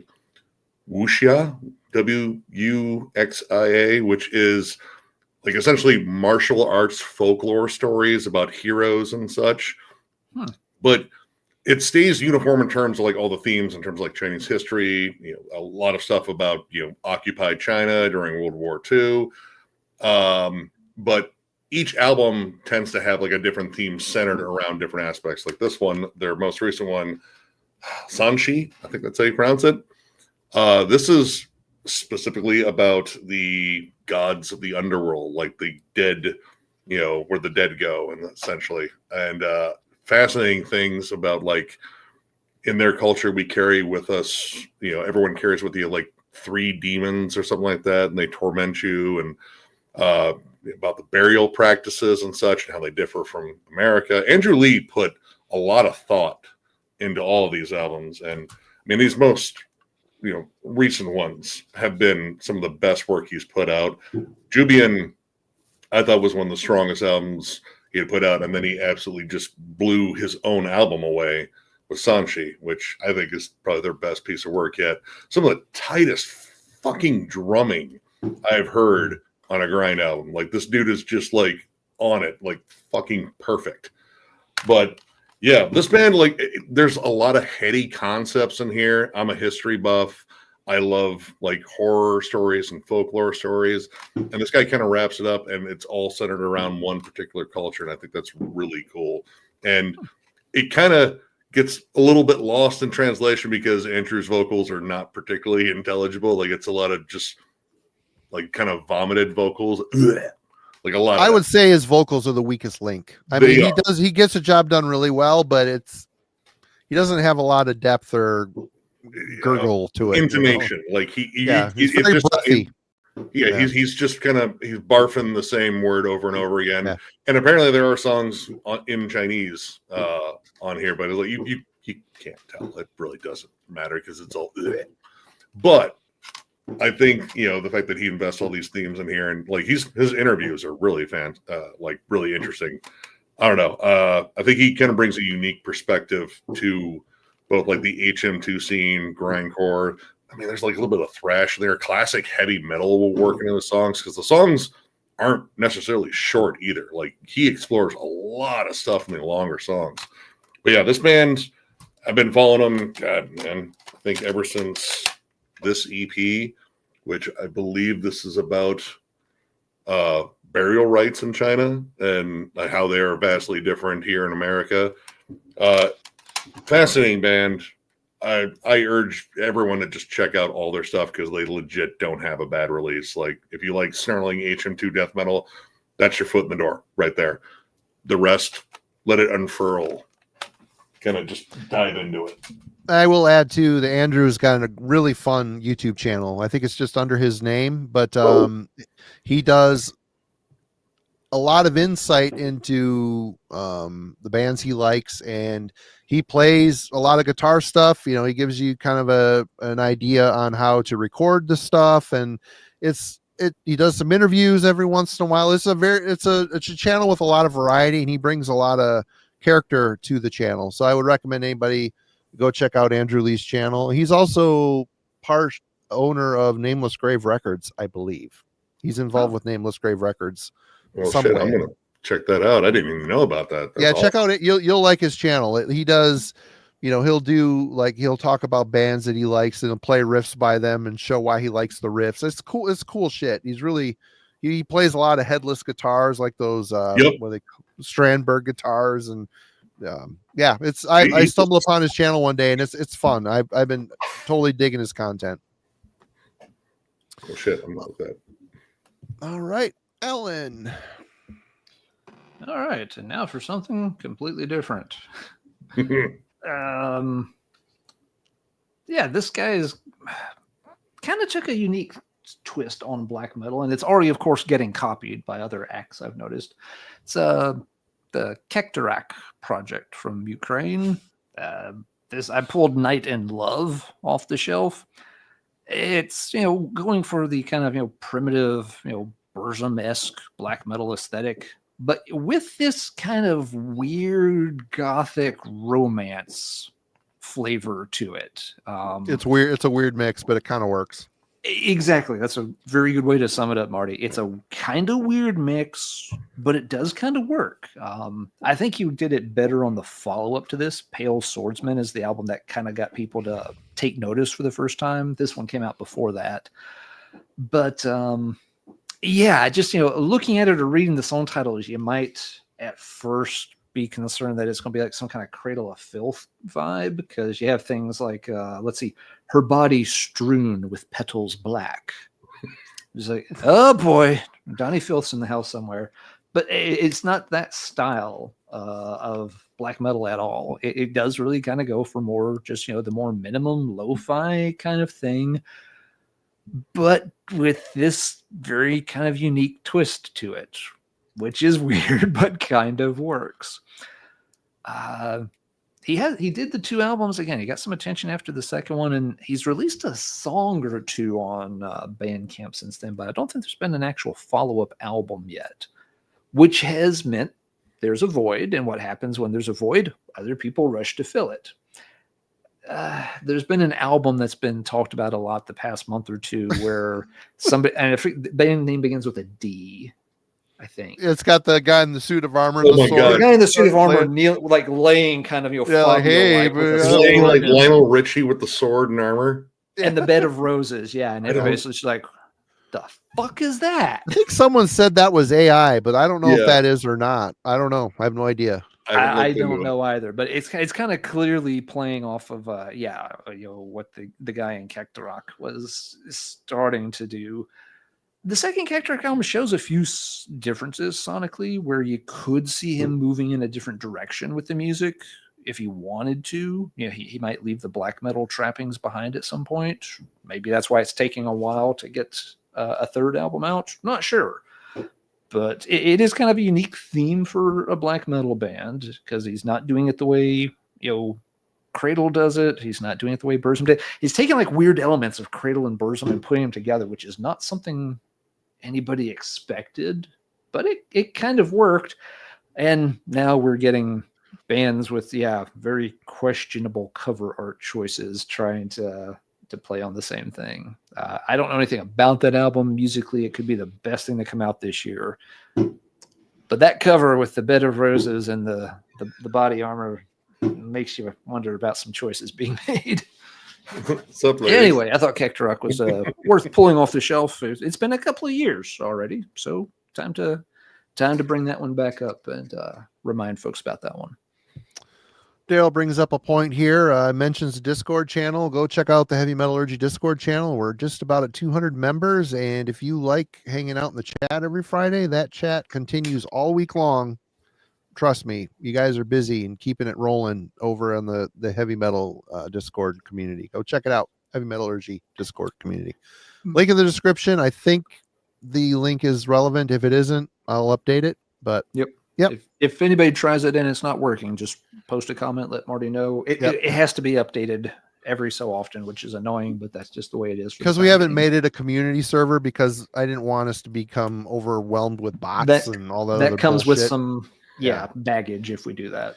So we keep it invite through the channel, the shows, and the community has been very nicely curated, and everybody has a really great time in there, and it's awesome. Everybody's awesome. Yeah. So, here it is. Donut's got the name of that band, the Drogvale. Yeah. Yep. Yeah, I can imagine Donut showing that to anybody is going to get a weird reaction. Yeah, but crazy the things that blow. I mean, it was like for a week, that's all you saw on Facebook, and people showing that crap over and over. I'm like, I don't even want to look. I look at it, I don't even want to listen to it. I just don't care what it sounds like. Curious, but I don't care. Yeah. Someone had to explain to me. I was like, oh no, this is a band and this is an album. Like, I thought this was just a meme. Like, you were just making fun of black metal. I actually did too. The first couple of times I saw it, it didn't have the logo or anything. I'm just like, okay, it's like an immortal meme someone spliced together. Yeah. And it turned out it wasn't. It just, again, the pose, it was like I shouldn't be thinking about Lionel Richie when I look at black metal. Like, that was the first thing. I was like, why is he like, in the hey, what's up, girl pose? Because you're in a black metal band, you're not talking to women. Get out of my dreams and into my castle. If wine cellar in my castle. If the rumors are true and it's AI, I don't really want to listen to it. There's like AI bands now, and like, come on, there's enough. Yep. There's enough non-AI bands out there that people don't want to listen to. Why would I want to listen to completely computer generated music? That's fair. I don't get it. It's a point, and that's a conversation folks are going to have because there are some people in chat comments in there that don't care. They honestly don't. I was talking to someone recently about it, and there's like, I don't care where the music comes from as long as I like it. I don't care if it's people or computers making it. I'm just like, that's all well and good until the people can't make music anymore because the computers are ripping everything off, dude. Yeah. They're like, it's like, think this through a little bit here. We've got to, you can entertain yourself in so many ways. You don't have to go down that rabbit hole just for reasons. Yeah. All right, man. This is a band that, if you're a J-Dog watcher, I mean, you think the world rises and sets in the shadow of Mortician, but this band is a band for me that I've had all their CDs up to a certain point, got rid of them, and this turned up locally used for cheap. I'm like, you know what? I'm going to revisit. I've seen this band numerous times over the years. Same. And the samples are longer than the songs. It's just dumb knuckle dragging, brutal type stuff. I don't know. But anyway, I thought it was worth, talking about a theme. You got the 100%. Well, this is Hacked Up for Barbecue and Zombie Apocalypse reissue by Mortician. They play brutal American style, old school death metal, not they're a New York-ish band, but they're not, they don't have the hardcore laced breakdowns and stuff. It's just comes from a place old school minded, super simplistic, utterly guttural vocals. But you need to talk about gore. You need to talk about horror movie worship. This is a band that loves that shit, and respect. It's a definite theme in certain avenues of death metal, and I figured it was worth talking about Mortician for a minute because of that. Again, I've got the one CD. In fact, I remember before it seems like they've had a renaissance of popularity here the last 5 or 6 years, which awesome, more power to them. But leading up to that, I sold a big stack of CDs and a lot on eBay for like $10.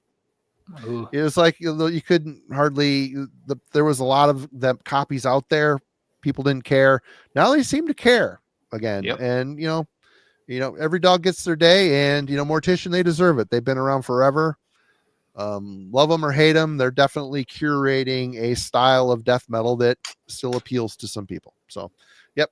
Brutal gore grind, brutal. You know, the recordings are all drum machines, but live, you see them live, Roger's playing drums. So it's fun. It's dumb. Like I said, Knuckle Dragon, you're going to be half of this time on the CD is eaten up to horror movie samples. Yep. Mm-hmm. But yeah, Mortician. I've always said that, Mortician is 1/3 samples, 2/3 music, maybe. Yeah. That one is my favorite one though. Hacked Up for a Barbecue, I think it's still the best. It's got some cool riffs here and there, and it's funny, silly, stupid, but it's cool. They're great live. Cool. Like honestly, I don't go back and listen to the studio albums as much. Like that's probably the one I'll come back to, that and Darkest Day of Horror, because that was my first one. But live they crush. They're fucking stupid heavy. If you can see them through the fucking fog machine. Yeah. Yep. Well, all right. I'm gonna play off the horror angle. Because metal loves horror. But I wanted to get one that was kind of like focused specifically on something horror related that was, again, like from a certain perspective. And this band has come up quite a bit over the last few years, and that would be Fulci. And Fulci, just because they focused on one specific director, and each album is based on one specific movie. And this is old school, groovy, just kind of beat down death metal with Fulci samples all throughout. And I'm a big fan of just gory, stupid, over-the-top Fulci films, like Gates of Hell, which that would be, I think, their first one. Yep. That's one of my favorite movies. The dude getting killed in the drill press, the chick barfing up her insides in the car. Great cinematic wonderfulness for people like me. But I like the fact that, again, they kind of stayed on one particular director. They're Italian too, which, that kind of plays into it too. But no, it's just fun and over the top. Like the fact that they got a piss yellow case for their album that was a tribute to Zombie, which Tropical Sun is just sort of a fun sort of name for it. Like, oh, it sounds pleasant for a song that features squishy, gross samples of zombies gnawing on people and poorly dubbed, American accents on people. Amazing work. But yeah, in terms of like taking the horror aesthetic for death metal and the gore and the zombies, actually kind of focusing it down to one particular thing, because Italian horror itself kind of has its own sort of vibe. And even within that, like Argento, way different than Fulci. So, narrowing it down a little bit further down to a specific director, which he's way more prolific than I actually remembered. Like that dude had a ton of films, and not all of them are particularly memorable. Like when he got outside of horror, it was pretty weird. But his horror movies are absolutely killer. But yeah, I just thought they were kind of fun, and I still need to see this band live. Hopefully that's going to happen. I think they're touring this year with Cannibal, maybe. I can't remember. There's so many tours popping up, but it's going to happen eventually. All right, Alan. Good call. All right. I figured Marty would show this by now, but since he hasn't, I want to work it in because we've touched on sci-fi things, we've touched on D&D things. Bolt Thrower took it in a different direction with this album in particular. They always did the war themes, but around this era, they collaborated with Games Workshop to really lean into the Warhammer 40K kind of vibes, with Realms of Chaos, of course. You even had, Games Workshop logo. Okay, Mark did have another one there, yeah. But yeah, you even had the Games Workshop, logos on the back. I mean, this was officially done with them. Some bands, of course, just kind of, rip these things off or whatever. That's a god tier. Thrower had it as a full tie-in. All the, cover art is, these are Ultramarines, no doubts about it. A lot of the inside cover art, it's very much in the style of the old issues of like White Dwarf and stuff, when because this came out pretty early when Games Workshop was just starting to get Warhammer up and going. I think I'm not, my Warhammer nerddom is relatively shallow, I know enough to be dangerous and enough to get a shitload wrong about it. But yeah, they were, getting, art. They wanted everything, very much in that style so that it tied in really, really nicely. And it actually worked as a pretty good cross-pollination as well. I've known a lot of, gamer types over the years and enjoyed hanging out with them, cool folks and such. Very few of them were really that into metal. But one thing they could always reference was, oh yeah, they knew Bolt Thrower and they knew this album. This really did become the soundtrack to a lot of their Warhammer campaigns. So and it does fit, not just because it's like, oh, hey, they put Space Marines on the cover art. They're like, no, that really is what the fuck music should sound like in, the universe of, Space Marines and Chaos Gods and Eldari. There once again, still Eldari, still using the same damn word for things. So yeah, it was cool, and Bolt Thrower kind of did this, again on the follow-up, War Master, the cover art for that one once again, very much, the Emperor and everything. After that, of course, they, moved on. They kept the war theme going strong, but went, through different, styles and phases. They didn't make all of it Games Workshop themed, but it was a cool crossover.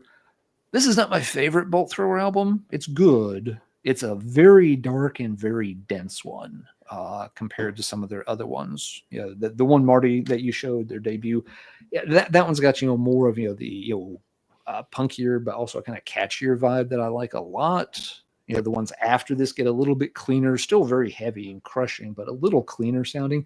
This is always that kind of in-between album that I like. It is good, and it has grown on me over the years. It's just never really quite climbed up to, the top one or two on the Bolt Thrower listings for me. But it was a cool theme, that you had, it's kind of early death metal. I never really thought of Bolt Thrower as grind, but sometimes they get lumped in with like Napalm and Carcass on that early scene. But you had a band on this kind of emergent extreme metal scene get this collaboration with this new game that was on the scene, and both of them have had a very long crazy run of it over time. Bolt Thrower, sadly, not really doing much anymore, of course. Games Workshop still making shitloads of tiny little expensive figures that they expect you to paint yourself. I will never play Warhammer because I ain't painting that shit. Yeah, dude, that's just if they came painted, that'd be dangerous because the collector bug hits in multiple ways. Like I got like 15 long boxes of comics, and every now and then we'll go to like the antique store and see a whole bin of comics. Like, man, those are like pretty priced. Well, fuck no, can't, no room. Yep. No, I don't have the vision. I don't have the hand-eye coordination, and I sure don't have the time to sit there and paint my own army of blood angels.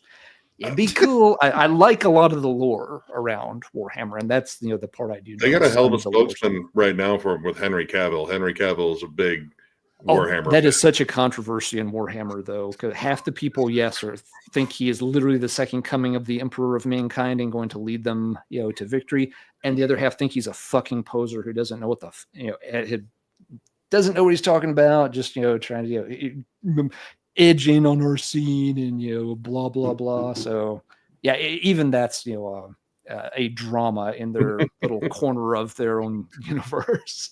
Oh, nerd wars. Nerd wars indeed.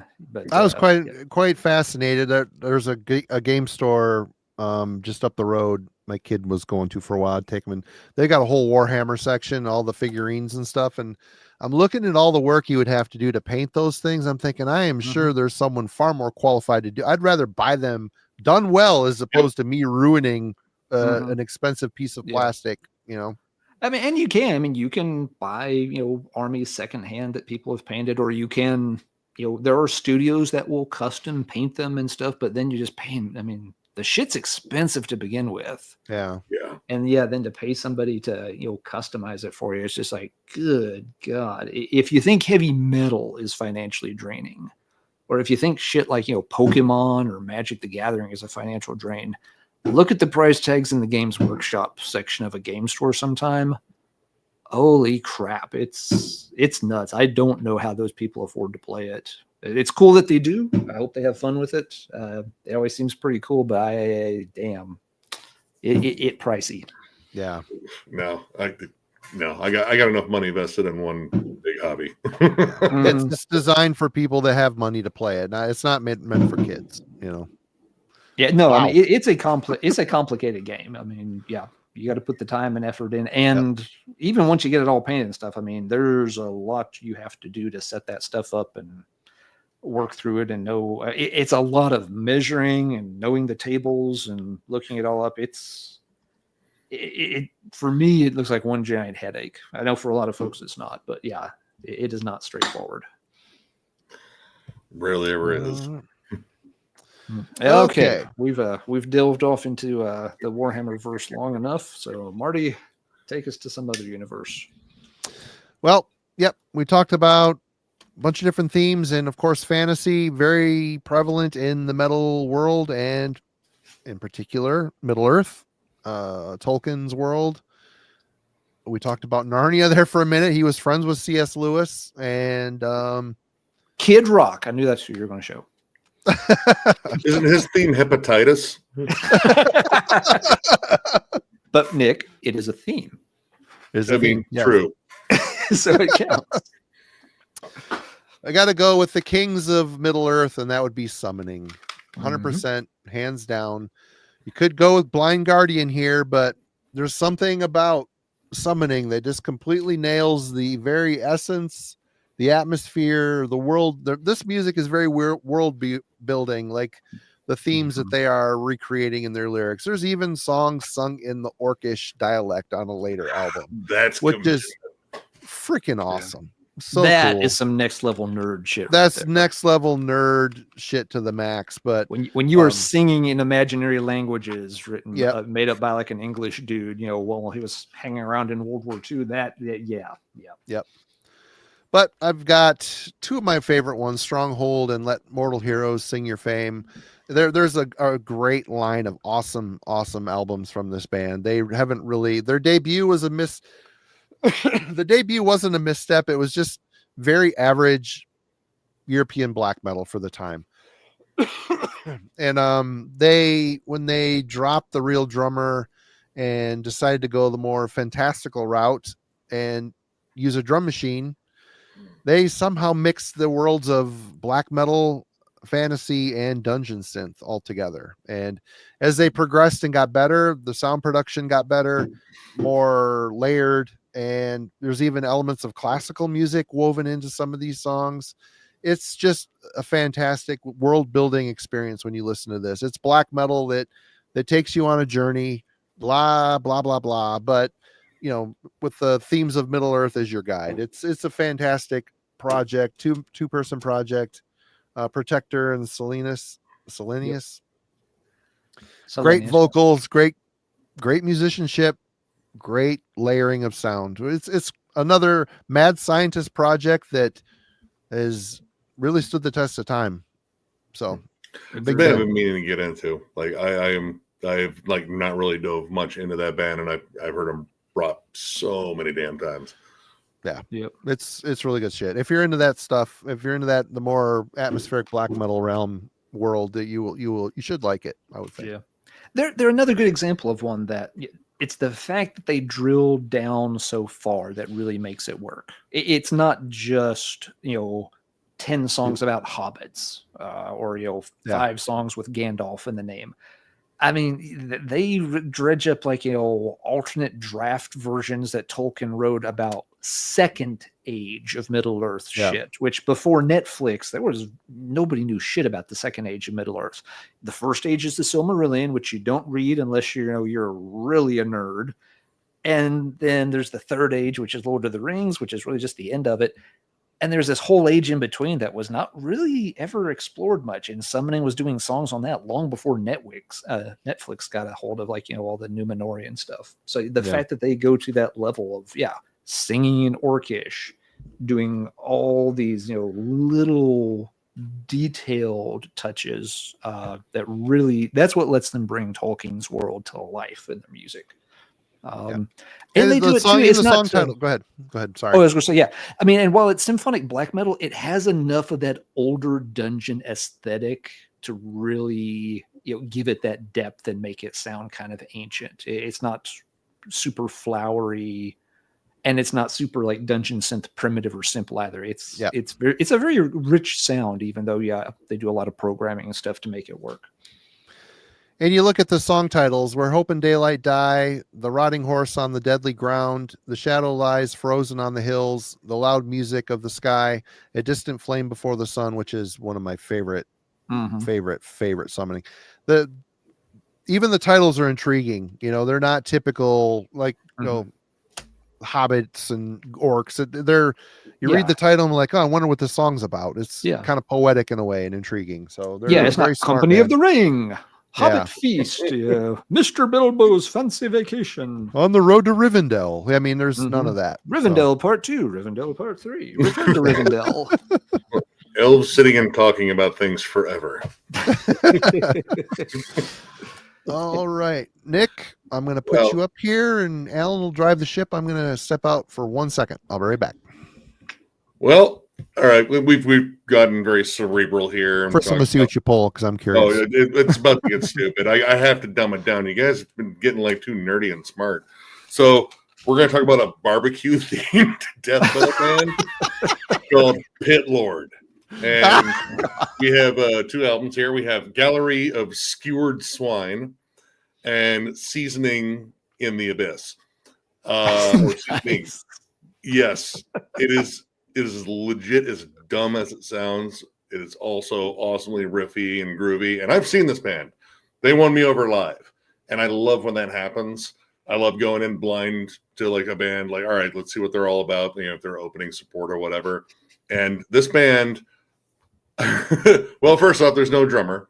It's just the guitarist and the bassist, and they're both trading vocals. And there's a drum machine playing, but where the drum riser was, there was a meat smoker, and they were legit smoking meat on stage. And they had their merch guy / tour manager. He was cooking dogs and burgers for people on the barbecue and handing them out to people and say, go and circle around in the mosh pit with this and eat your burger. Please tell me they have a song called Haunting the Charcoal. Oh, well, we have a lot of good songs here. Bacon Basher. That's a good one here. De-veganize. They're not for that. In Their Darkened Brines. Oh, now that's good. That's pretty good. That gets a bonus point. Skewers of Madness. Propane Creation. Oh, dude. Spiritual Black Digestions. And let's see on this one. Oh, it's a little harder to read. Hold on here. Let me bring it up on the computer here. It might be easier. Let's see. We have Propane Creation is still in the lead. I mean, that one's going. Sons of Northern Breakfast. Hell Hath No Fury, as in Guy Fieri. That's pretty good. Nuke the Sauce. Crispy Ribs. Butchers from Beyond. Yeah, it's pure From Bigfoot to grilling themes. Nick has got everything locked down. Listen, you guys were getting too smart for a while. I have to dumb it down. We got to get back down to earth. We were in fucking Middle Earth a second ago, and now we're in a backyard barbecue. Okay, we're getting grounded again. That was 30 seconds from giving everybody a lesson in Syndrome, and now here we are. This is probably why I don't get invited back on. Right here. Oh, you'll be back. Lord, all good. Dude, but I mean, in terms of music, though, it's fun. Like, it's very straightforward, chuggy, breakdown, heavy death metal. A lot of fun riffs. Like, they're meat and potatoes, but they're clever, at least. I see what you did there. Yeah, clever. But it's just flat out fun. And again, the live performance sold me. They're solid dudes. I follow them on Facebook and Instagram now. Their posts are naturally hilarious, and they're pretty good at grilling and smoking and barbecuing. So I mean, totally not posers in any fashion. But yeah, this is great. If you're a big fan of like Sanguisugabog, 200 stab wounds and stuff like that, and it is a very obvious drum machine. but you stop caring after a certain point. But yeah, this band is absolutely fucking awesome. And I thought initially they were tied into another band that I should have brought them up, called At the Plates. Yep, real band, swear to God. And they are food-themed melodic death metal. Yeah, I love goofy shit. I really do. And this just, it scratches many itches. It's heavy, it's fun, it's also stupid. I don't need to even none of this needs to be involved in listening to this. And sometimes that's all you need. Hey, Nick, would you say that At the Plates fall into the melon death category? Oh, so bad. So bad. Ah, we're having fun. We're having fun. Oh. All right. So yeah, you got to follow that with something smart now. I'm gonna take a quick break. Next one in the stack is not smart. Oh, well, all right, cool. It keeps with the theme. I'm gonna see what it is. Then I gotta pee and have a quick smoke. This is a cheesy one, and how not to get your band over. New wave of British heavy metal time, because we haven't gone there yet. We're going to Cloven Hoof, which everything here seems okay at first. And I was like, Cloven Hoof's a reasonable name, and they didn't have any particular lyrical theme or anything. I mean, they look like a British band is supposed to look in 1984 in this picture. What this picture doesn't relay is the fact that when they played live, pretty early on, they got it in their head that they should have a theme. And the theme is that each of them had a costume related to the 4 elements. And so you had earth, wind, fire, and water as characters on stage. The new wave of British heavy metal was very much a denim and leather kind of affair. I think we're all pretty much aware of that. So having a band, come up with this kind of, weird costume stuff on that particular scene caused a lot of people to kind of scratch their heads. It's kind of like, what's with this band? And the way it got billed in the British, music media was that people started kind of thinking this was a glam band. And in 1984, glam bands were kind of happening, but kind of not. I put the picture up, Alan. There we go. Thank you. Yep. I was going to try to find one, but that one works just good. So yeah, there they are in all their elemental glory. And of course, the band, of course, in every interview and stuff, like, no, we're not a glam band. Be like, okay, no, you're a real heavy metal band. Great. So where are you guys playing next? Northampton Glam Fest. They had a bad habit of playing, venues and festivals that had a disproportionate amount of, glam metal infiltrating it. And so the tag kept following them around. Now, Cloven Hoof stuck around, members came and went. They released several more albums later in the 80s. And they kept the tags. They dropped the costumes, but they kind of kept the air, water, fire theme, like little visuals here and there, way too long. It wasn't until you got well into the 80s that they finally tried to divorce themselves from that theme. But yeah, it's something that kind of haunted them a bit. They were on the scene early. I mean, the first EP comes out 82, I think. So, I mean, right there, pretty early, prime new wave of British heavy metal. The first album didn't come out until 84, a little late to get the debut album out, but it's got a lot of decent tracks on it. It's a little uneven, but has some classics. The later albums are still pretty good. We talked about them a lot on the post new wave of British heavy metal stream we did with Christian a month or so ago. But yeah, the fact that they decided, in a scene that was all about just, again, blue collar, street level blokes, denim and leather, and as Marty showed, foam cutouts and stuff to make us look like fire, sewn angel wings, and wind and stuff.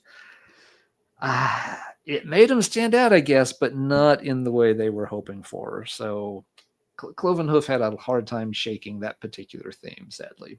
Anyway, that is enough about the missteps of Cloven Hoof's elemental theme. All right. Oops, I'm trying to find something for my next poll. If I can get a picture up here, that would be great. Oh, there we go. That'll work just fine. Let me pull that up. Sorry. We good? We good? Get it prompted here.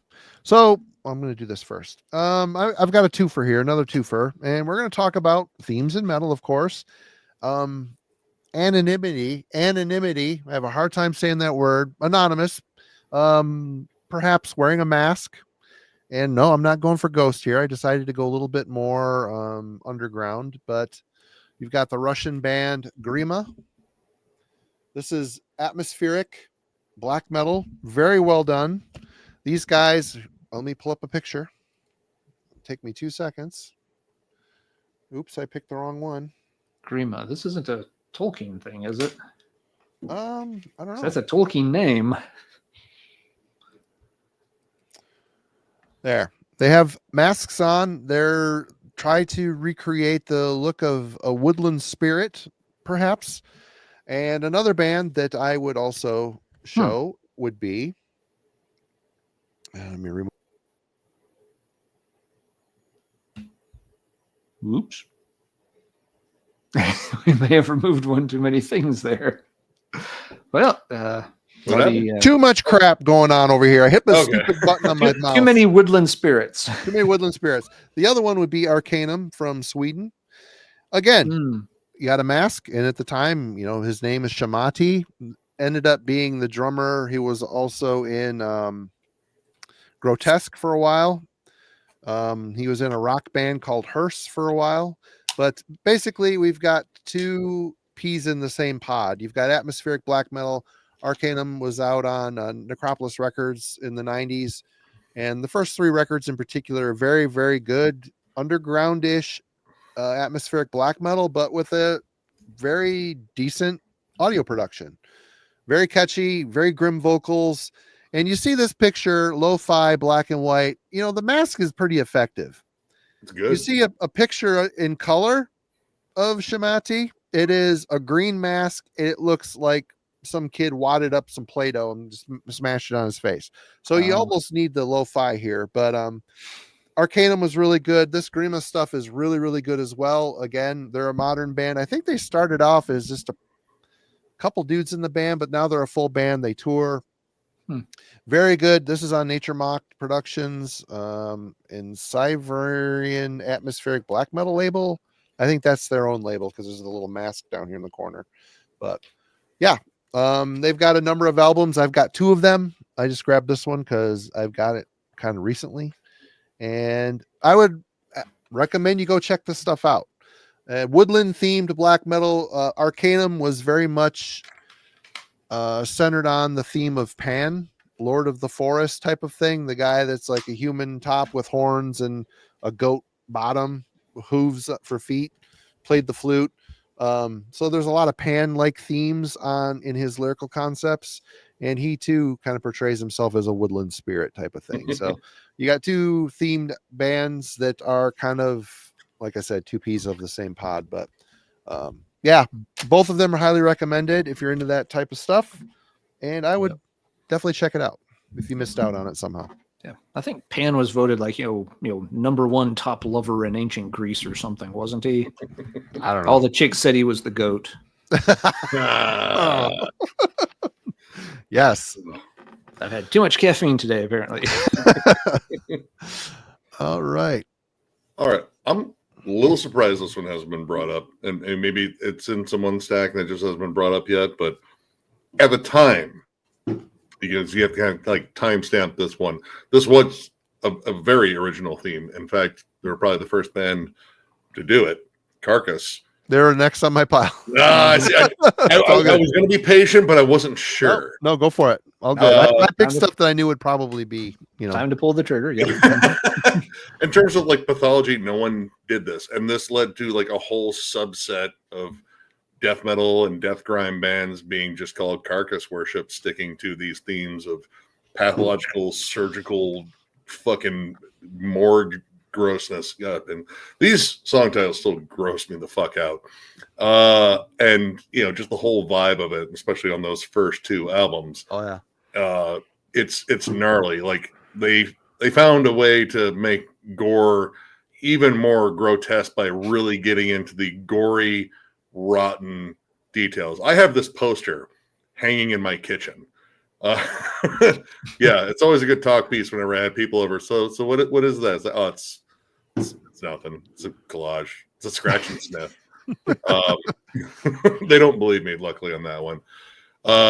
But in terms of like kind of kicking off like a whole theme that oddly it took over, like it really became like, again, a whole subset. Like there are tons of carcass worship bands that spawn from this and Symphonies of Sickness. And again, no one was doing this, probably because God, it's so fucking gross. Microwave, uterogestation, vomited anal tract, genital grinder, regurgitation of giblets. I mean, exhumed to consume. Yeah. It's ugh. There's stuff on here that I still don't even know exactly what it is, but it sounds so gross that I would never want to look it up. Like, don't Google search any of these song titles. Nope. Just don't. You'll probably just get greeted to just something horrific and disgusting and gross. But yeah, pioneers in God, a ton of different ways. Like Carcass was like kind of a first in terms of a lot of things, and then I love the fact that they continuously kept evolving. And yeah, they kind of moved away from this. Every now and then you get a song that was a little bit more gory and gross in albums, but they really kind of like sparked something on here. And this album is still more of a novelty for me. It's fun. It's deliberately just gross and gnarly, recorded all fucking wrong. Like it's some of the worst mixing still. And this is the remaster, and there's nothing they could have done to fucking. Yeah, it's hard to resurrect that sound. Yeah. It's bad. It was rotted right off the fucking bone. Yeah, but it's still kind of amazing in a way. But yeah, I wasn't sure if you guys. I was like, I don't know. I feel like Carcass was going to come up earlier, but sorry, it's still thunder there because I still have some other. Yeah. I have two more that are. Well, one's. I mean, they're both stupid. Never mind. All right, Alan. Let's see. Should have done which order? I'll do that one next. I'll do this one first. We talked about this band briefly last week, but it fits here too. From Chile, Un Aussprechlichen Kulten. They operate in that kind of doomy death metal style. Their theme is Lovecraft. It's all Lovecraft. So much Lovecraft. And again, they drill down into it. It's not just, throwing some tentacles and, a vague reference to Cthulhu somewhere in a song title or two. They write out liner notes and, it's kind of broken English, of course, but they really do try to mention, which individual stories of Lovecraft each song is from, or sometimes it's not even the stories. They're like reading like the personal correspondence he had with people like Robert Howard and like, oh yeah, and they're in the collected letters of Lovecraft, volume 2, he mentions this thing and we thought it'd be a cool idea for a song. So once again, it's the attention to detail that lets them keep going back to that well without it ever getting tired sounding. They've had a couple of other weird little themes that don't go all the way through the albums, but they've done a few where they were all 3-part. The album titles are all 3-part names. Like this one is Kezia, Lilith, Medea. And they've done a couple of others like that. One is Pan, Shub-Niggurath, and Larry. I don't remember the third name, but they were kind of, connecting like, 3 mythological entities that, played a similar role in different cultures' mythos. So, this one with like, Lilith, Medea, I think, these were like, kind of, the original witches, the evil female figure. And of course, the one with Pan and Shub-Niggurath, goat with 1,000 young. Pan, goat who fucked everyone in ancient Greece. I'm sure Larry, or whatever the third name is on that album, is also have a goat tie-in, probably a big wang, and did lots of things. Stradivarius. So, they kind of had a theme going on even with that for a little while, with, the album titles having multiple parts, but all the parts having, a common mythological theme, which I thought was pretty cool. Musically, I think they're a fantastic band, but I really like, the fact that, again, they stopped, they pay attention to the details, they put it in the liner notes. And it's also kind of cool. Most of their songs, they will sing them half in English and half in Spanish. So you'll get the verse in English, then you'll get quick solo. Then they'll repeat the verse, but it's all in Spanish. And again, they put, a lot of, work into the packaging. A lot of the images and stuff come from old collected volumes of Lovecraft's, again, his correspondence or different things people have done as tributes over the years and stuff. So, boob. Yep. Statue boob. So yeah, they really take the Lovecraft theme and do a lot with it, besides just name dropping, the same 3 elder gods that everybody already knows and adding tentacles to them. I remember my first elder god. You never forget, bro. I only just recently got into that band. I got their last album, Haxon Sabbath. Yeah. Mm-hmm. That's the only one I have by them as well. Fucking brilliant. Yeah. Oh my God. The songwriting is so good. And I like the fact that even the name of their band is kind of a deep cut in Lovecraftian mythology, because that's one of the grimoires. That's obviously less popular than Necronomicon. That's one everyone knows. Mm-hmm. But all that, it's the Kmart Necronomicon. Yeah. It's this is it's like the Jesus Christ of Latter-day Saints. This is all the extra stuff. I already have the Necronomicon. I feel like it covers everything. But I think it's smart, it's clever. Again, but best in their themes, and dude, musically, again, just brilliant. The short solos that are all over that album. I don't know, for some reason that really just does a lot for me. Yeah, the soloing on that album is just otherworldly good. Oh. You're exactly right. It really puts that album, and several of the other albums are really close to that one, but I think the soloing on Haxon Sabbath is what really sets it apart. I love it. Oh, and here's the guy who got me buying a lot of Unosh Pricklick and Colton albums a year and a half ago. Thank you, Simon, for bringing that one to my attention. I had heard the name and was going to check them out anyway, but Simon reviewed Haxon Sabbath. And just okay, yeah, time to bump that one up the list of things to pay attention to.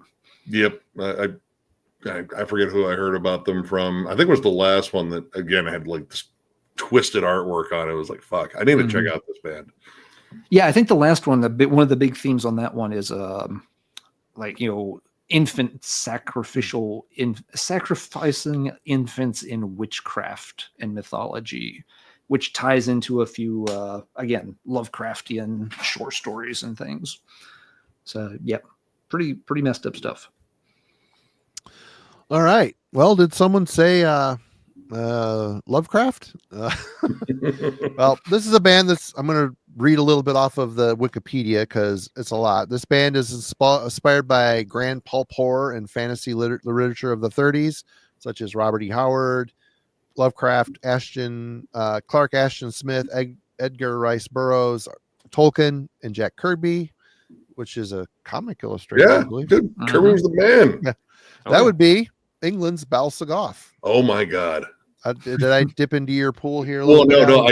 There was one that was it's in there. I have a whole bunch of their albums. I was like, fuck, I didn't even think of that. Yeah, and this is such a weird mix of black metal mixed with power metal, with a grand narration going throughout it. It's very bombastic and grandiose, over the top, a lot of shredding going on here, with fantastical themes. Yeah, their first album, A Black Moon Broods Over Lemuria, a little bit more kind of in the maybe more underground version of Cradle of Filth era realm. Still sounds like Bal Sagoth, but as the album after it, I see, I don't know, long title, Starfire Burning Upon the Ice-Filled Throne of Ultima Thule. Yeah, that is where did they it really, without reading it. Yeah. That is you look at that this is a Professor Steel metal here for sure. But A it's little bit guilty pleasure. Yeah, that album, they got very bombastic and over the top. And you know what?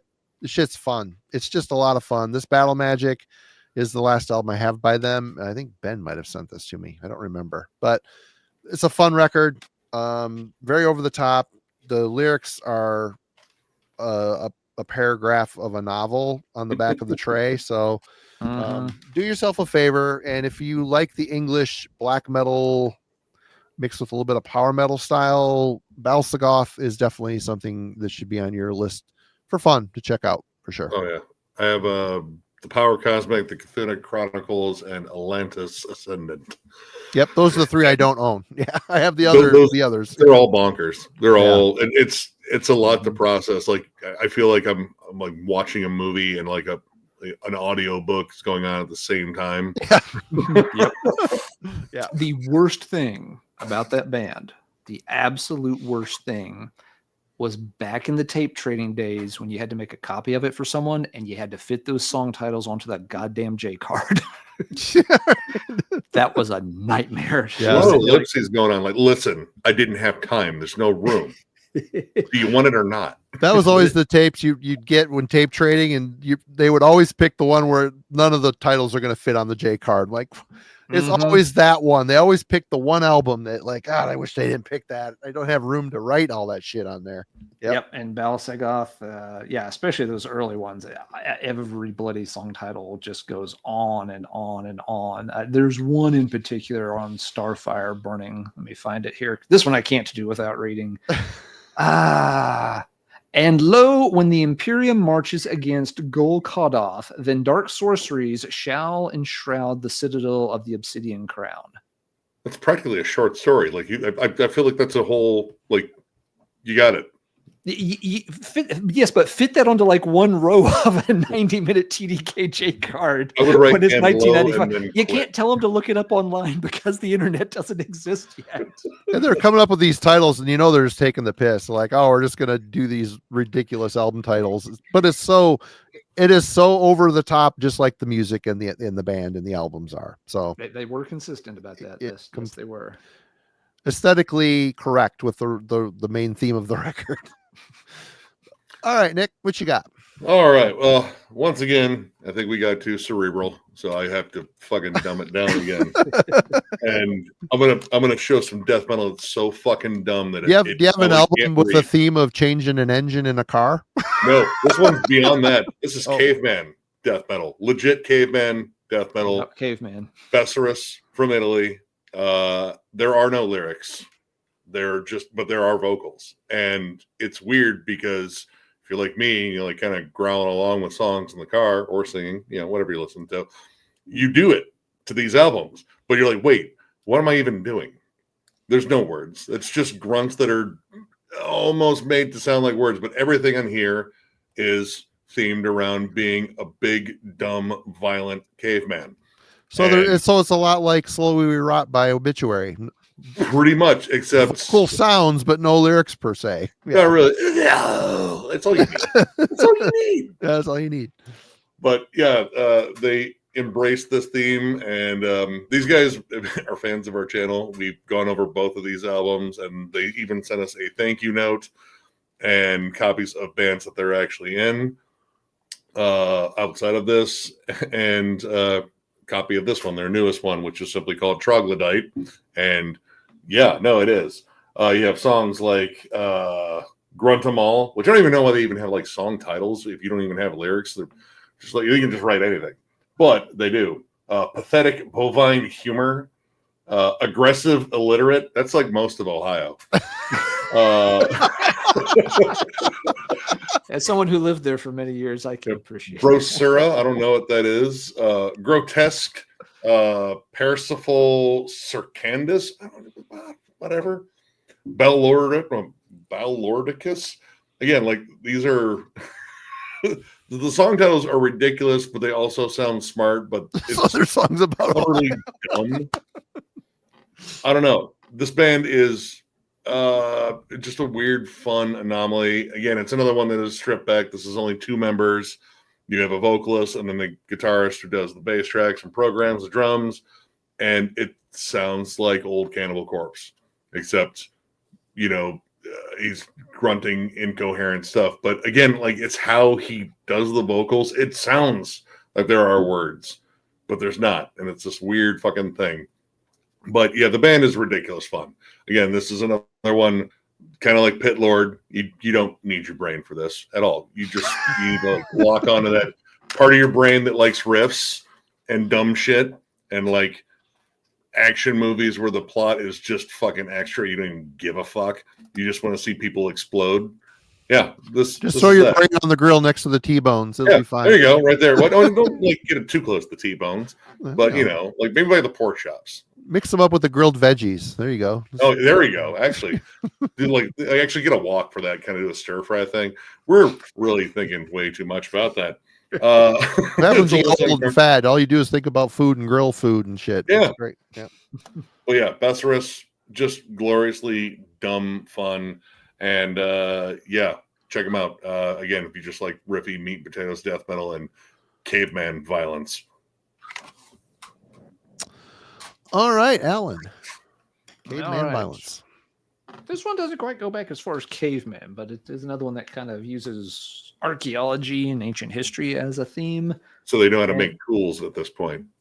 I'm already bored. We have tools down, and there are lyrics. You discover fire, Mino like. Yeah, that's too new school. We're old school, pre-fire. We mentioned this band earlier, but I can't remember what the context was. It wasn't this album. Oh, we mentioned the precursor to this one. But this album has kind of a cool archaeological theme. It's Gorguts, From Wisdom to Hate. This is a reissue, so yeah, the art does not show up very well on the cover. But yeah, a lot of these songs are all themed around different ancient civilizations and kind of their rise and fall. The title track is, if I remember right, the Ancient Assyrian track of the bunch.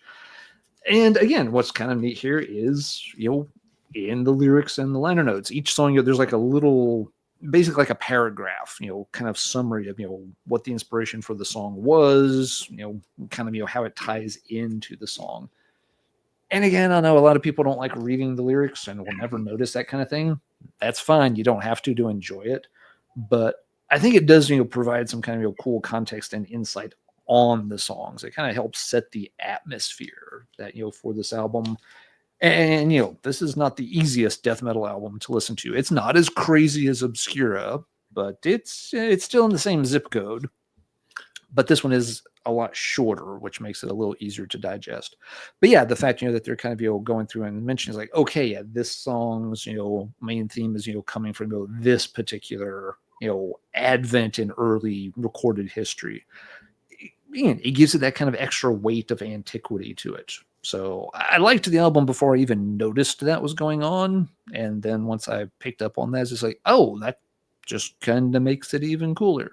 I think this one gets overlooked in Gorguts catalog a little bit because it's, right after Obscura, which is kind of, the benchmark for, holy shit, weird death metal. And then after this, they didn't do anything for until Colored Sands. There's a big break before you get to the next one, which people love Colored Sands. So, and this one for a lot of folks, kind of the take on it seems to be, well, it's kind of like Obscura, but a little safer, a little more reined in. And so for the people who like the crazy shit, they're like, this is the safe version. And for people who don't like Gorguts, period, they're like, that's still too fucked up for me. So this one seems to fall through the cracks a little bit, but I've played a lot of this one in recent months and really, really enjoyed it. And happy to say that, yes, today on all the metal waves out there, we've got studio pictures and updates coming from the Gorguts camp. There should be a new album out they're aiming for 2026. So not this year, but probably early next year. We'll have the first one since Colored Sands, which has been over a decade at this point. Yeah. So, that was, I think, where I started with Gorguts was From Wisdom to Hate. So, I mean, it was challenging. Listen, Erosion of Sanity is probably still my personal favorite, but that album, I think, again, you kind of nailed it. Like, Obscura was so bonkers and batshit crazy that album sounded tame, and whatever fans they really got from Obscura, like, well, this just this is practically pop music to us now. Yep. Yeah. So yeah, for the people who really like it crazy, it's not crazy enough, and for everybody else, it's still pretty damn crazy. It's more listenable than Obscura, 100%. It is. Yeah. I love Obscura. I can listen to that one, but yeah, it's if you don't want to go quite that deep from Wisdom to Hate, it works really, really well. I bet better than it's often billed. Yeah. All right. Next time I will do something much more lighthearted, I promise. But Marty, it's your turn for now. What you got next in your stack?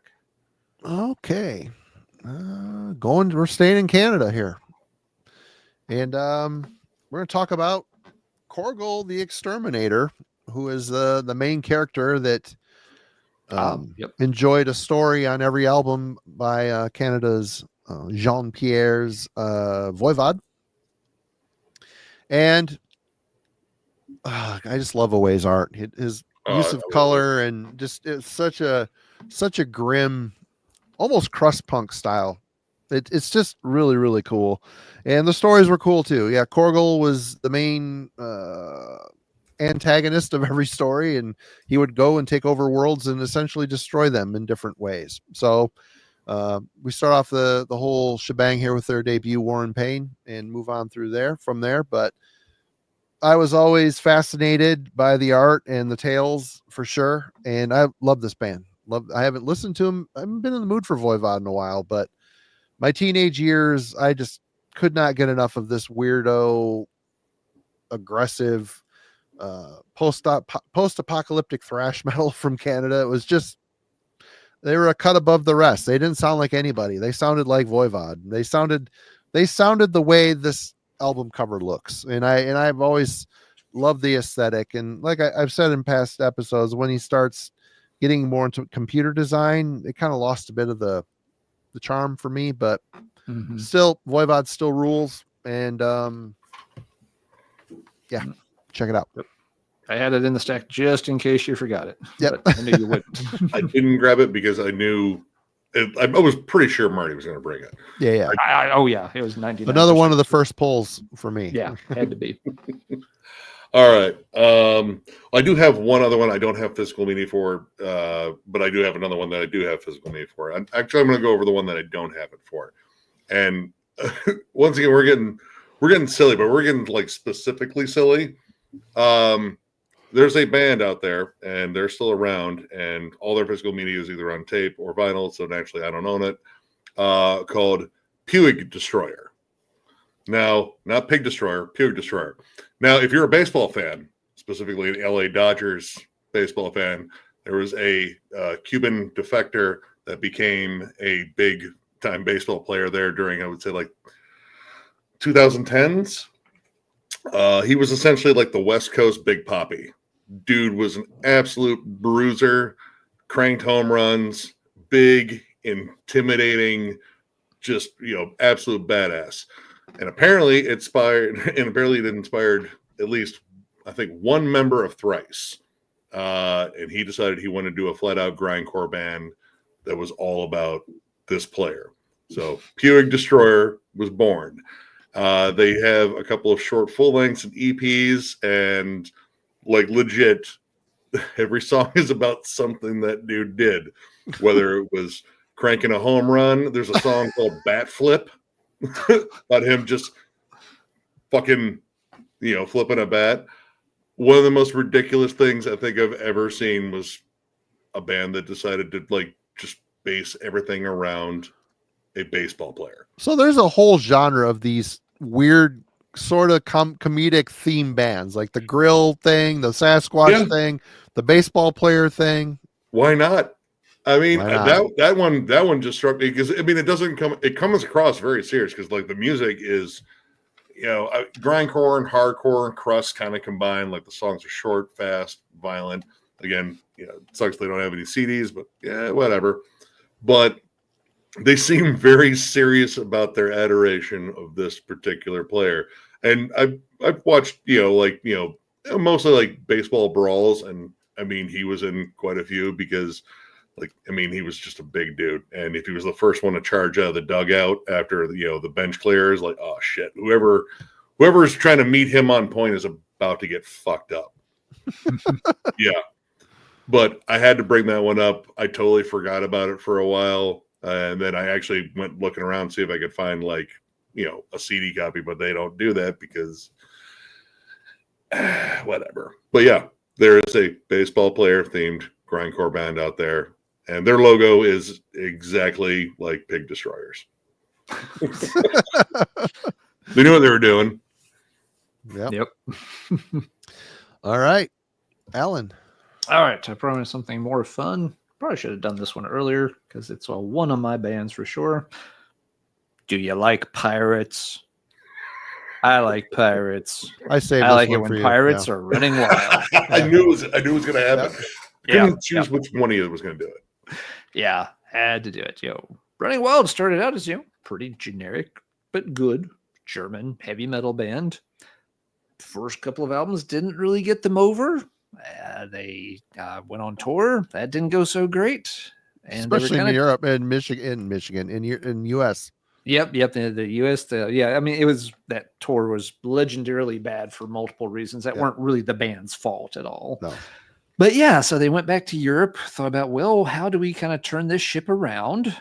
It was good. And a big, they were on Noise Records, of course, and a big thing with, Noise, the owner liked each band to kind of have their own identity, theme, if you will, that he didn't want the band. He didn't like bands that were generic. He wanted to be able to say, like, this band does this thing and that band does that thing. And so, Rolf kind of had that in mind. And, the legend goes that he went and watched some kind of movie or play about pirates. I don't know which one it was. And it just kind of clicked. It's like, what if we did that? And so the years of piracy began. They, had, the costumes and, the artwork, and a lot of the songs became kind of pirate themed. And it obviously worked out well for them. Running Wild is still going, and they've had a long, successful career with it. Rolf just had a birthday. Have always. What's that? Rolf just had a birthday. You're not a couple. Oh, really? Ago or Dude, a week ago. He's got to be 70-ish, I would guess. Yeah. But it also, of course, brought them a lot of derision because it looked kind of goofy and sounded like a silly kind of thing. There were two things that people always missed about it. One, not every song was a pirate song.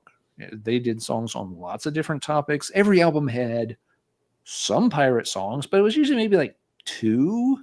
So most of it's not like they're doing Yo Ho Ho over and over and over 10 times per album. And the second thing they missed was that a lot of times they dug into the subject matter a little bit more. It wasn't just this kind of, Ailstorm cartoonish bullshit. They would do songs about very specific naval engagements. The reason I pulled Masquerade is, one of the pirate songs on here is, Soleil Royale. It's a very specific, naval battle with pirates. They would, do sort of, autobiographical songs on very specific pirates, not just random generic, cartoon pirate. And that's why it worked really well and why they could keep it going so long. It wasn't just, a one-trick pony. They found ways to delve into the material and always have something interesting to do with it. And of course, it didn't help that, shit's just badass. As far as German heavy metal, power metal bands go, Running Wild reeled off something like 11 albums in a row that are all awesome, good to brilliant. Yeah. The worst of those 11 albums is still a thumbs up good album. Mm-hmm. And the best ones are some of the best shit ever recorded. It literally took them to the 12th album before they released one that was kind of like, thumb sideways kind of thing. So yeah, killer band. They found their theme, they ran with it, and never really had to look back. It worked really well for them and still kind of does. So, yep, always liked it. Never bothered me that they had the kind of goofy image because the music backed the shit up. Again, exactly the opposite with something like Ailstorm. They do that shit, and it's fun for one song. Second song, it's like, okay, this feels like the song I just heard. By the third song, I'm just like, please make this shit go away. I don't need to hear this anymore. Ailstorm Running Wild, I can listen to forever. Sorry. I was going to say, no, Aylestorm might be the reason I didn't check out Running Wild, because like to listen after hearing 3 or 4 Aylestorm songs, like, dude, fuck pirates. I'm no. Running Wild circles devil turds all over Aylestorm. Yeah. I have heard Swashbuckle, which someone brought up, which they were more joke oriented, but they were kind of fun. They at least had riffs. Fair enough, yeah. But what you just said there, Nick, that's a very good point, and that's a reason I do react sort of badly to like some of the newer power metal bands. When you have something like Aylestorm that makes it a joke, sure, there's a certain audience that latches onto it, but serious metal fans like yourself, that actually starts making you steer clear of other bands with maybe a similar theme that are actually really good, because you make that connection. It's understandable. There are people out there right now who will not listen to Gamma Ray or Halloween or Running Wild because they're like, oh, that's like that fucking diggy diggy hole shit. Oh, God. My kid loves that band. Oh my! I heard that song a while ago because they came up as like, oh, this comes out this week. It's like, what the fuck is that? But when bands like those, play into the joke, when they play into the bad stereotype that's developed, it just reinforces it for other people that, I clearly should not go check out Gamma Ray or Iron Savior or Hellstar, because it probably just sounds like more laser shooting dinosaur stuff. That's where those bands do some damage, in my opinion, and why I have a hard time getting behind some of them. Aylestorm probably makes some people steer clear of Running Wild, and that's a damn shame.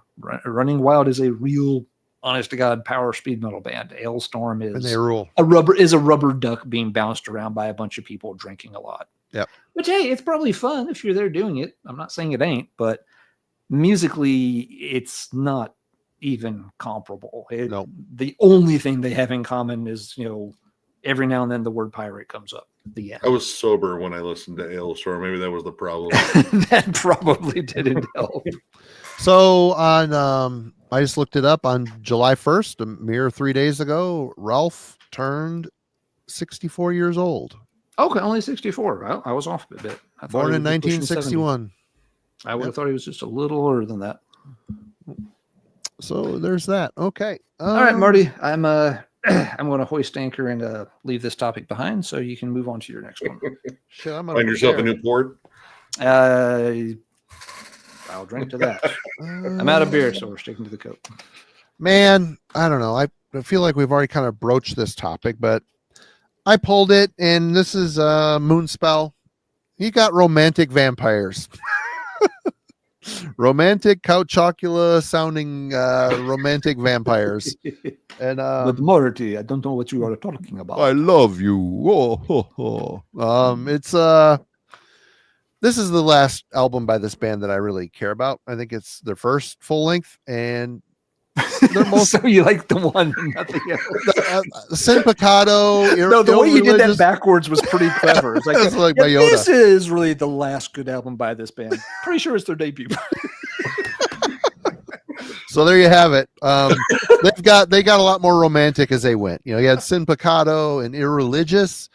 Yeah. I think Sin Pecado is where I finally stopped listening to the promos when they came in. It's good. These guys are from Portugal. Kind of Cradle of Filth would be a close bedfellow, I would suppose. That I considered grabbing that as ancient as well, but and it's very romantic sounding black metal, a lot of keyboards, and like Roberto, he's got the "oh, I love you," blah blah blah type shit, and it's kind of I'd rather take power metal vocals over that form of cheesiness, but this is a decent record. The last track on here, Alma Mater, oh yeah, very good song. Some good black metal stuff on here. He's still singing in the more grim vocal style, but he mixes it up with more clean narration type stuff. This is like an Anne Rice novel. As this band went on, they embraced the Anne Rice side of vampirism, which is flowery white shirts with maybe a Han Solo blazer over it and a little bit of white wine energy. Yeah, a lot of leather pants and slick It's back. so hard black living hair. forever and being beautiful. I guess I'll just have to bang everyone. All right. Okay. Mhm.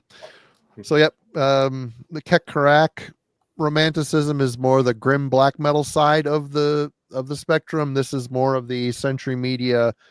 We got to get our own Cradle of Filth band, and these guys are a little bit more cultural in their sound. And there you go. You got the bigger label push behind, the flowers, the black flowers, and the whatever. Yeah. And Moonspell was different. I mean, they were raw and stuff on their demos, but then that sound cleaned up and matured real fast when Century Media was involved. Yep. Yeah, their debut EP had the horns on. I can't remember the name of it. It's pretty good. Pretty good CD. But then they got commercialized and appealed to a much bigger audience, which is fine. I liked that debut when it came out, but I haven't played it in forever. No. I didn't hear about that band until I started getting Century Media samplers, like the Identity compilation. And by then, it sounds more like the sound had changed, because I would not associate anything that they were doing in those songs with like black metal at all. Yep, 100%. I don't know. And the vocals were kind of a thing that I kind of struggled with, because he sounded like a Romanian fucking game show host or something. Oh, it's coming down here. Yeah, he was leaning into the whole Dracula thing too much. Yeah, Donuts, he fixed it for us here. Typo is vampires, Moonspells, werewolves. Yep. So there you go. Yep. Portuguese Pete Steele.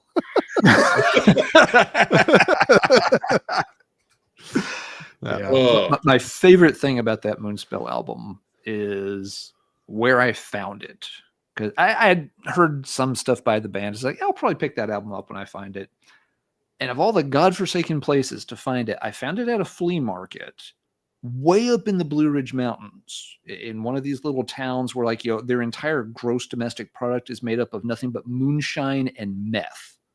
Yes. And you're literally buying it from, like, the lady, who's, they've got a box of just random CDs sitting there under the table, which is covered with, like, doilies and 30-year-old dolls that are stained with things you don't want to think about. And you're flipping through the box and CDs, and it's all, it's all, Dolly Parton CDs and, religious Christmas CDs and Moonspell's Wolfheart.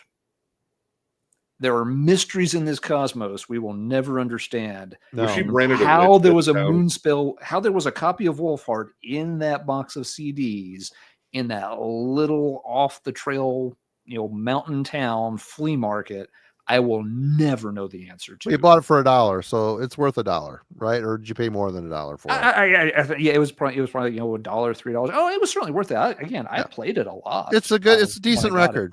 Yeah, but just the fact that I will never know how it materialized in that place. I think it proves some Einsteinian theory of wormhole physics, where an object can instantaneously transport from one location to another for like a split second, and then go back, and you're not supposed to notice it was ever gone.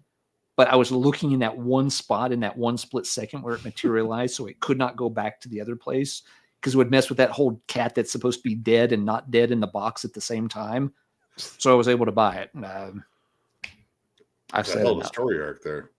It seems impossible though. I'm not going to rule it out. I can't rule it out. Does this CD come with the free mouse turds? The CD could be in the case, and it could not be in the case at the same time. We won't know until we open it. It's Schrodinger's CD case. Yeah. I finally got it there. I finally got there. It took a little bit. It's late. All right. So, all right, I got one more left. And all right. Yeah, I mean, this one, I brought up this band and this album. We're at about midnight. This will be our last round. Sounds good. Sluggish. I don't know how the fuck. Sludge. I don't know. It's a mystery. Impossible. But this, as well as Willative being awesome enough to package their 3 self-released albums too, mollusks and fungus and loosely Lovecraftian. Like there's a lot of tentacle-esque creatures that seem to be being worshipped, but also puns, and puns are very important, especially with a lot of my selections. Apparently, songs like "Crop Killer," that's still like one of my absolute favorites. "Slave Goo World," "Salt Thrower," and I mean, of course, a whole bunch of other ones like "Flying Snails." the Toxic Salts, Spore Ensemble. These guys are incredibly clever with the names, and they stick with their themes. All of them. Again, it's mollusks. It's not just slugs. Like there's snails and other creepy, slimy creatures, and the fungus that seems to always surround them. I don't know. I know this band is incredibly talented and sorely missed. Like this was their last album, and it came out in 2018. My bad. And it's been very quiet from them ever since. But they have like a style that's, I guess you could almost call it like progressive death metal. It's got elements that seem to kind of like overlap between like bands like Bloodbath, but also like Cynic at the same time. Their songs are very well thought out. Their lyrics, I mean, considering what they're talking about, are very well thought out. They stick with the themes, and they've sort of evolved over a little bit of time here. Like their earlier stuff was definitely, I would say, like it had like elements of black metal and grind to it, but became more sophisticated, I guess. I mean, as sophisticated as a band that talks about mollusks maybe can get. I don't know, but I've always thought this band was insanely awesome. Like they could strip out the snail theme, I'd be totally cool with it. I don't know, but the fact that it's there and it works, and it kind of makes the music itself sound even more twisted and warped at times. I don't know. That makes me kind of like sink into their albums more, and all their albums are awesome. I dig every single one, and I miss them. I really want Sluggage or Slugage, however the fuck you say it. I have no idea. I want them to come back. Come back, guys. But yeah, awesome band. If you never jammed them, it's fucking amazing. I was really, really, really hoping you were going to say they play sludge metal. It would have been, oh god, and that a missed opportunity there. They completely missed their calling in life. Yeah, they were so switched genres, and they would be bigger than Elvis, the Beatles, and Led Zeppelin combined. I mean, playing stadiums, they'd fling slime on the crowd. You get that guar aesthetic, then everyone would leave all sticky and miserable. They were this close to They could still get reinventing rock and roll. Yep. But they picked a really immersive sort of thing there too. Yeah. All right, Alan. All right. So let's see the last one. All right. I had two. I'm leaving one for Marty because I'm pretty sure it's got to be his last one. I'm not doing the one you just asked about, so I didn't even pull them. Oh well, okay then. Then I'll do that because I don't know what your last one is. Maybe it's this other one. I went with Fields of Nephilim. It's metal adjacent. Love that band so much. Stuff. Yeah, great band. Stuff. And early on, they developed this very unique look. It didn't necessarily tie into the lyrics on all the songs or anything, and it's in the thumbnail art. But yeah, they went for this, and it's funny because they were a British band, but they went for like a Western cowboy duster motif. Dude, the dusters looked fucking awesome. they really did. Yeah, the look completely worked for them. Maybe Marty's got a good picture. I thought there was I'm digging right now CD, for but one. there wasn't. But yeah, they would just get the long coats, the hats, and just use flour to give it this really super dusty look. And so yeah, you come on stage where it's have the lights behind the band with bright white lights, everything silhouetted, with a little bit of the dust coming off of them, and it made you for this really, really strong visual aesthetic. Yep. There's an older picture of them with it. Yeah, original lineup. So yeah, it was a very cool band. They had a pretty unique sound, even among those kind of gothic bands coming out of the UK scene at the time. And I just always thought it was a weird aesthetic. I never was sure why they latched onto that as a UK band, going from we're going to play gothic music in Britain, but we're going to use a visual aesthetic from the American West and kind of make it a little more spectral. Weird combination of things, but it so worked incredibly well. What's TJ saying here? Marty tries to get me into that band. I can't stand the Count Chocula cowboy vibe. No, that's okay, TJ. We covered Kektarak earlier for you, TJ, so hope you caught that part. But yeah, so kind of a unique look. He still, McCoy still uses that look up through years and years and years of shows. Fun band, cool band. Definitely was one of the first themes that popped to mind when Nick proposed the topic. So I'll make that my last one, and I'm interested to see Marty's last one. What you got to wrap us up with? Well, we haven't talked about Vikings tonight, so let's talk about the kind of the father of not only black metal but Viking metal as well. Take Man of War and add it with a little bit of Metallica, I guess, funneled through a Swedish metal musician's perception of it and his own cultural heritage mixed in, and you have the Viking era of Bathory, which is a band that launched a million other bands and genres with two different eras of his music, which is pretty incredible. Not only did he have the longevity to weather all the storms of times changing in the metal world, started off as a pretty raw black metal band and evolved into a very epic Viking metal band. I'm sure people here know who the hell Bathory is, but Viking, era correct Viking tales and folklore mixed in with just plotting, very majestic, melodic, triumphant, heavy metal. Mix Man of War with a little Metallica, slow it down a bit, and you have Viking era Bathory with vocals that range from pitch singing to more of a gruff narration speaking type style. And he ended on the Nordland series. This is a Nordland 1 and 2. And he righted the ship, so to speak. He got kind of lost in the weeds, tried to take Bathory into more of a thrash. He thought he was trying to go back to the early days of Bathory, but it was a complete swing and a miss. He kind of lost the plot. And it ended up being one okay, but sonically confusing thrash album. And then Octagon is just a complete sonic abortion as far as Bathory goes. But yeah, the Nordland albums, they're long, but they're very good, very atmospheric, very triumphant, good production, which is something that you can't really say on a lot of Bathory. There's always been something weird about a Bathory production, whether it's a wonky guitar or a drum sound, which he would always say that he'd bring a drummer in, but it was obviously a drum machine, or drum samples, something wonky.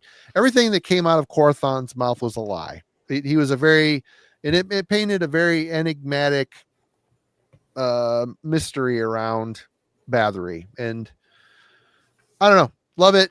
I love the Viking era. And so did a lot of other bands that tried copying it moving forward. So yep, had to end with Vikings. Well, let's not forget, if your band becomes a Pez dispenser, chances are you are a theme that it transcends theme and turns into brand. So there you go. Kiss Pez. Theme, meme, the whole thing. Theme, meme, whatever, however you want to slice it. There you go. If you ever wanted to rip Gene Simmons' head off, this is about as close as you can get. Yep. Indeed. So there we have it.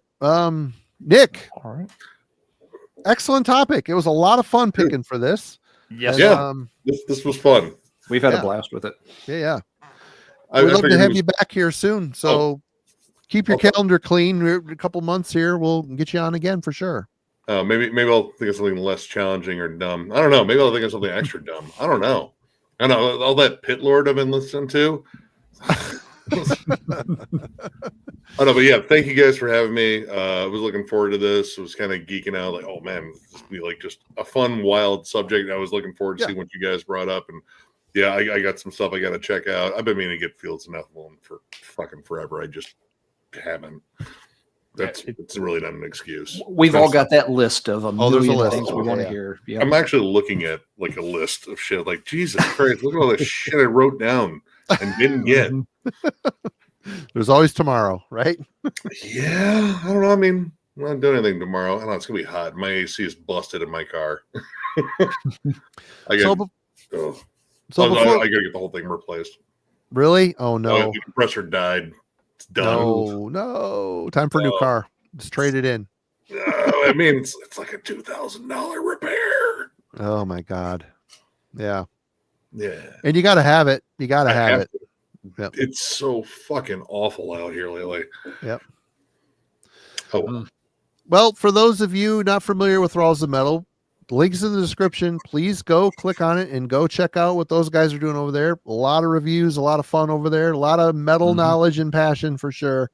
And Nick, what's coming up on the channel?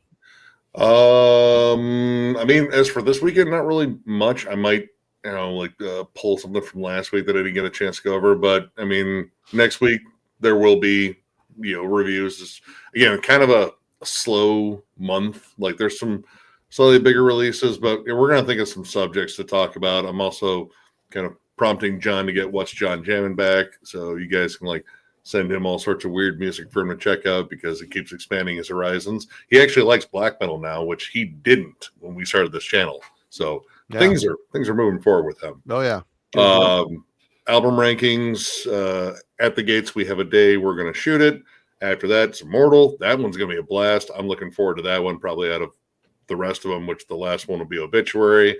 And yeah, I'm also looking forward to that one because I've been listening to that band forever. But plenty of stuff. Like a lot of the usual stuff, but who knows? We might do something goofy and weird again. Right on. And for those of you who don't know and should know, Alan runs a channel called Let's Talk Metal. What's going on over there? He posts new videos every Tuesday. What's coming up for you, Alan? I don't know. I've got a couple of fun ones I've done lately. I mentioned last week I recently picked up an album I've been looking for 20 years. So we're going to feature that sometime soon. I'm working through an old classic. I was trying to remember what songs were on it. And when I started looking, turns out there's 94 versions of the album. I'm looking at all of them because I'm that kind of sick little monkey. So we're going to pick that one apart very carefully sometime soon. And I did get to go record shopping, a new record store I found out about and found some pretty cool stuff. So I haven't done a collection update video in ages. I'll probably do that because I did find some pretty cool old original vinyl stuff that people might enjoy checking out. So lots of cool things coming in future weeks. Marty, what have we got on Metallurgy next week? What you guys covering for Album Club on Wednesday? Wednesday is... I can never remember. And I always miss the end of the show, so I never know. I'll have to get back to y'all on that. I don't remember off the top of my head. But we do have 2 reviews coming up. Sunday, I'll be posting a review from Jimmy that was supposed to be out a week ago. I've been slacking a bit, so that's coming up. And then on Monday or Tuesday, Jurgen has a review he shot for the new Sodom. So we'll be turning out a couple new reviews for you in a couple days. So check that out for sure. And God, I can't remember Wednesday. Y'all just because you covered Suffocation this past Wednesday. Logan picked it. I remember. Dragged into Sunlight. Sunlight album. Yeah, Tim's got you covered here too. My God, that band was amazing at MDF. Holy shit. I'm expecting. Thanks to everybody in the chat for jogging the memory there. And David, I'm sure you might be mentioning Kellen and Alan co-reviewed the new Fer-de-Lance a week or so ago. Go check out that. It's a long review, but they did a very studious dissection of it and turned out really good. Awesome sound. The record sounds killer too, by the way. I haven't heard the whole thing, just clips that I pulled from the promo, but very good shit. But yeah, keep turning back to Heavy Metallurgy. We got you covered. If we don't have you covered, Thralls of Metal, they have got a bunch of reviews for you down in the Ohio way. And come check it out. And we appreciate you. Anybody have anything to add before we jump? You guys all rule. Good seeing a lot of familiar faces, a lot of new faces. And look forward to doing this again sometime in the future. 100%. Hell yeah. Indeed. Yep. All I can add is part of the Fer-de-Lance album can be sung to the tune of The Devil Went Down to Georgia, but I'll let y'all figure out which part. Now I'm curious. All right, we're out. Cheers, everyone. See you. Have a great weekend.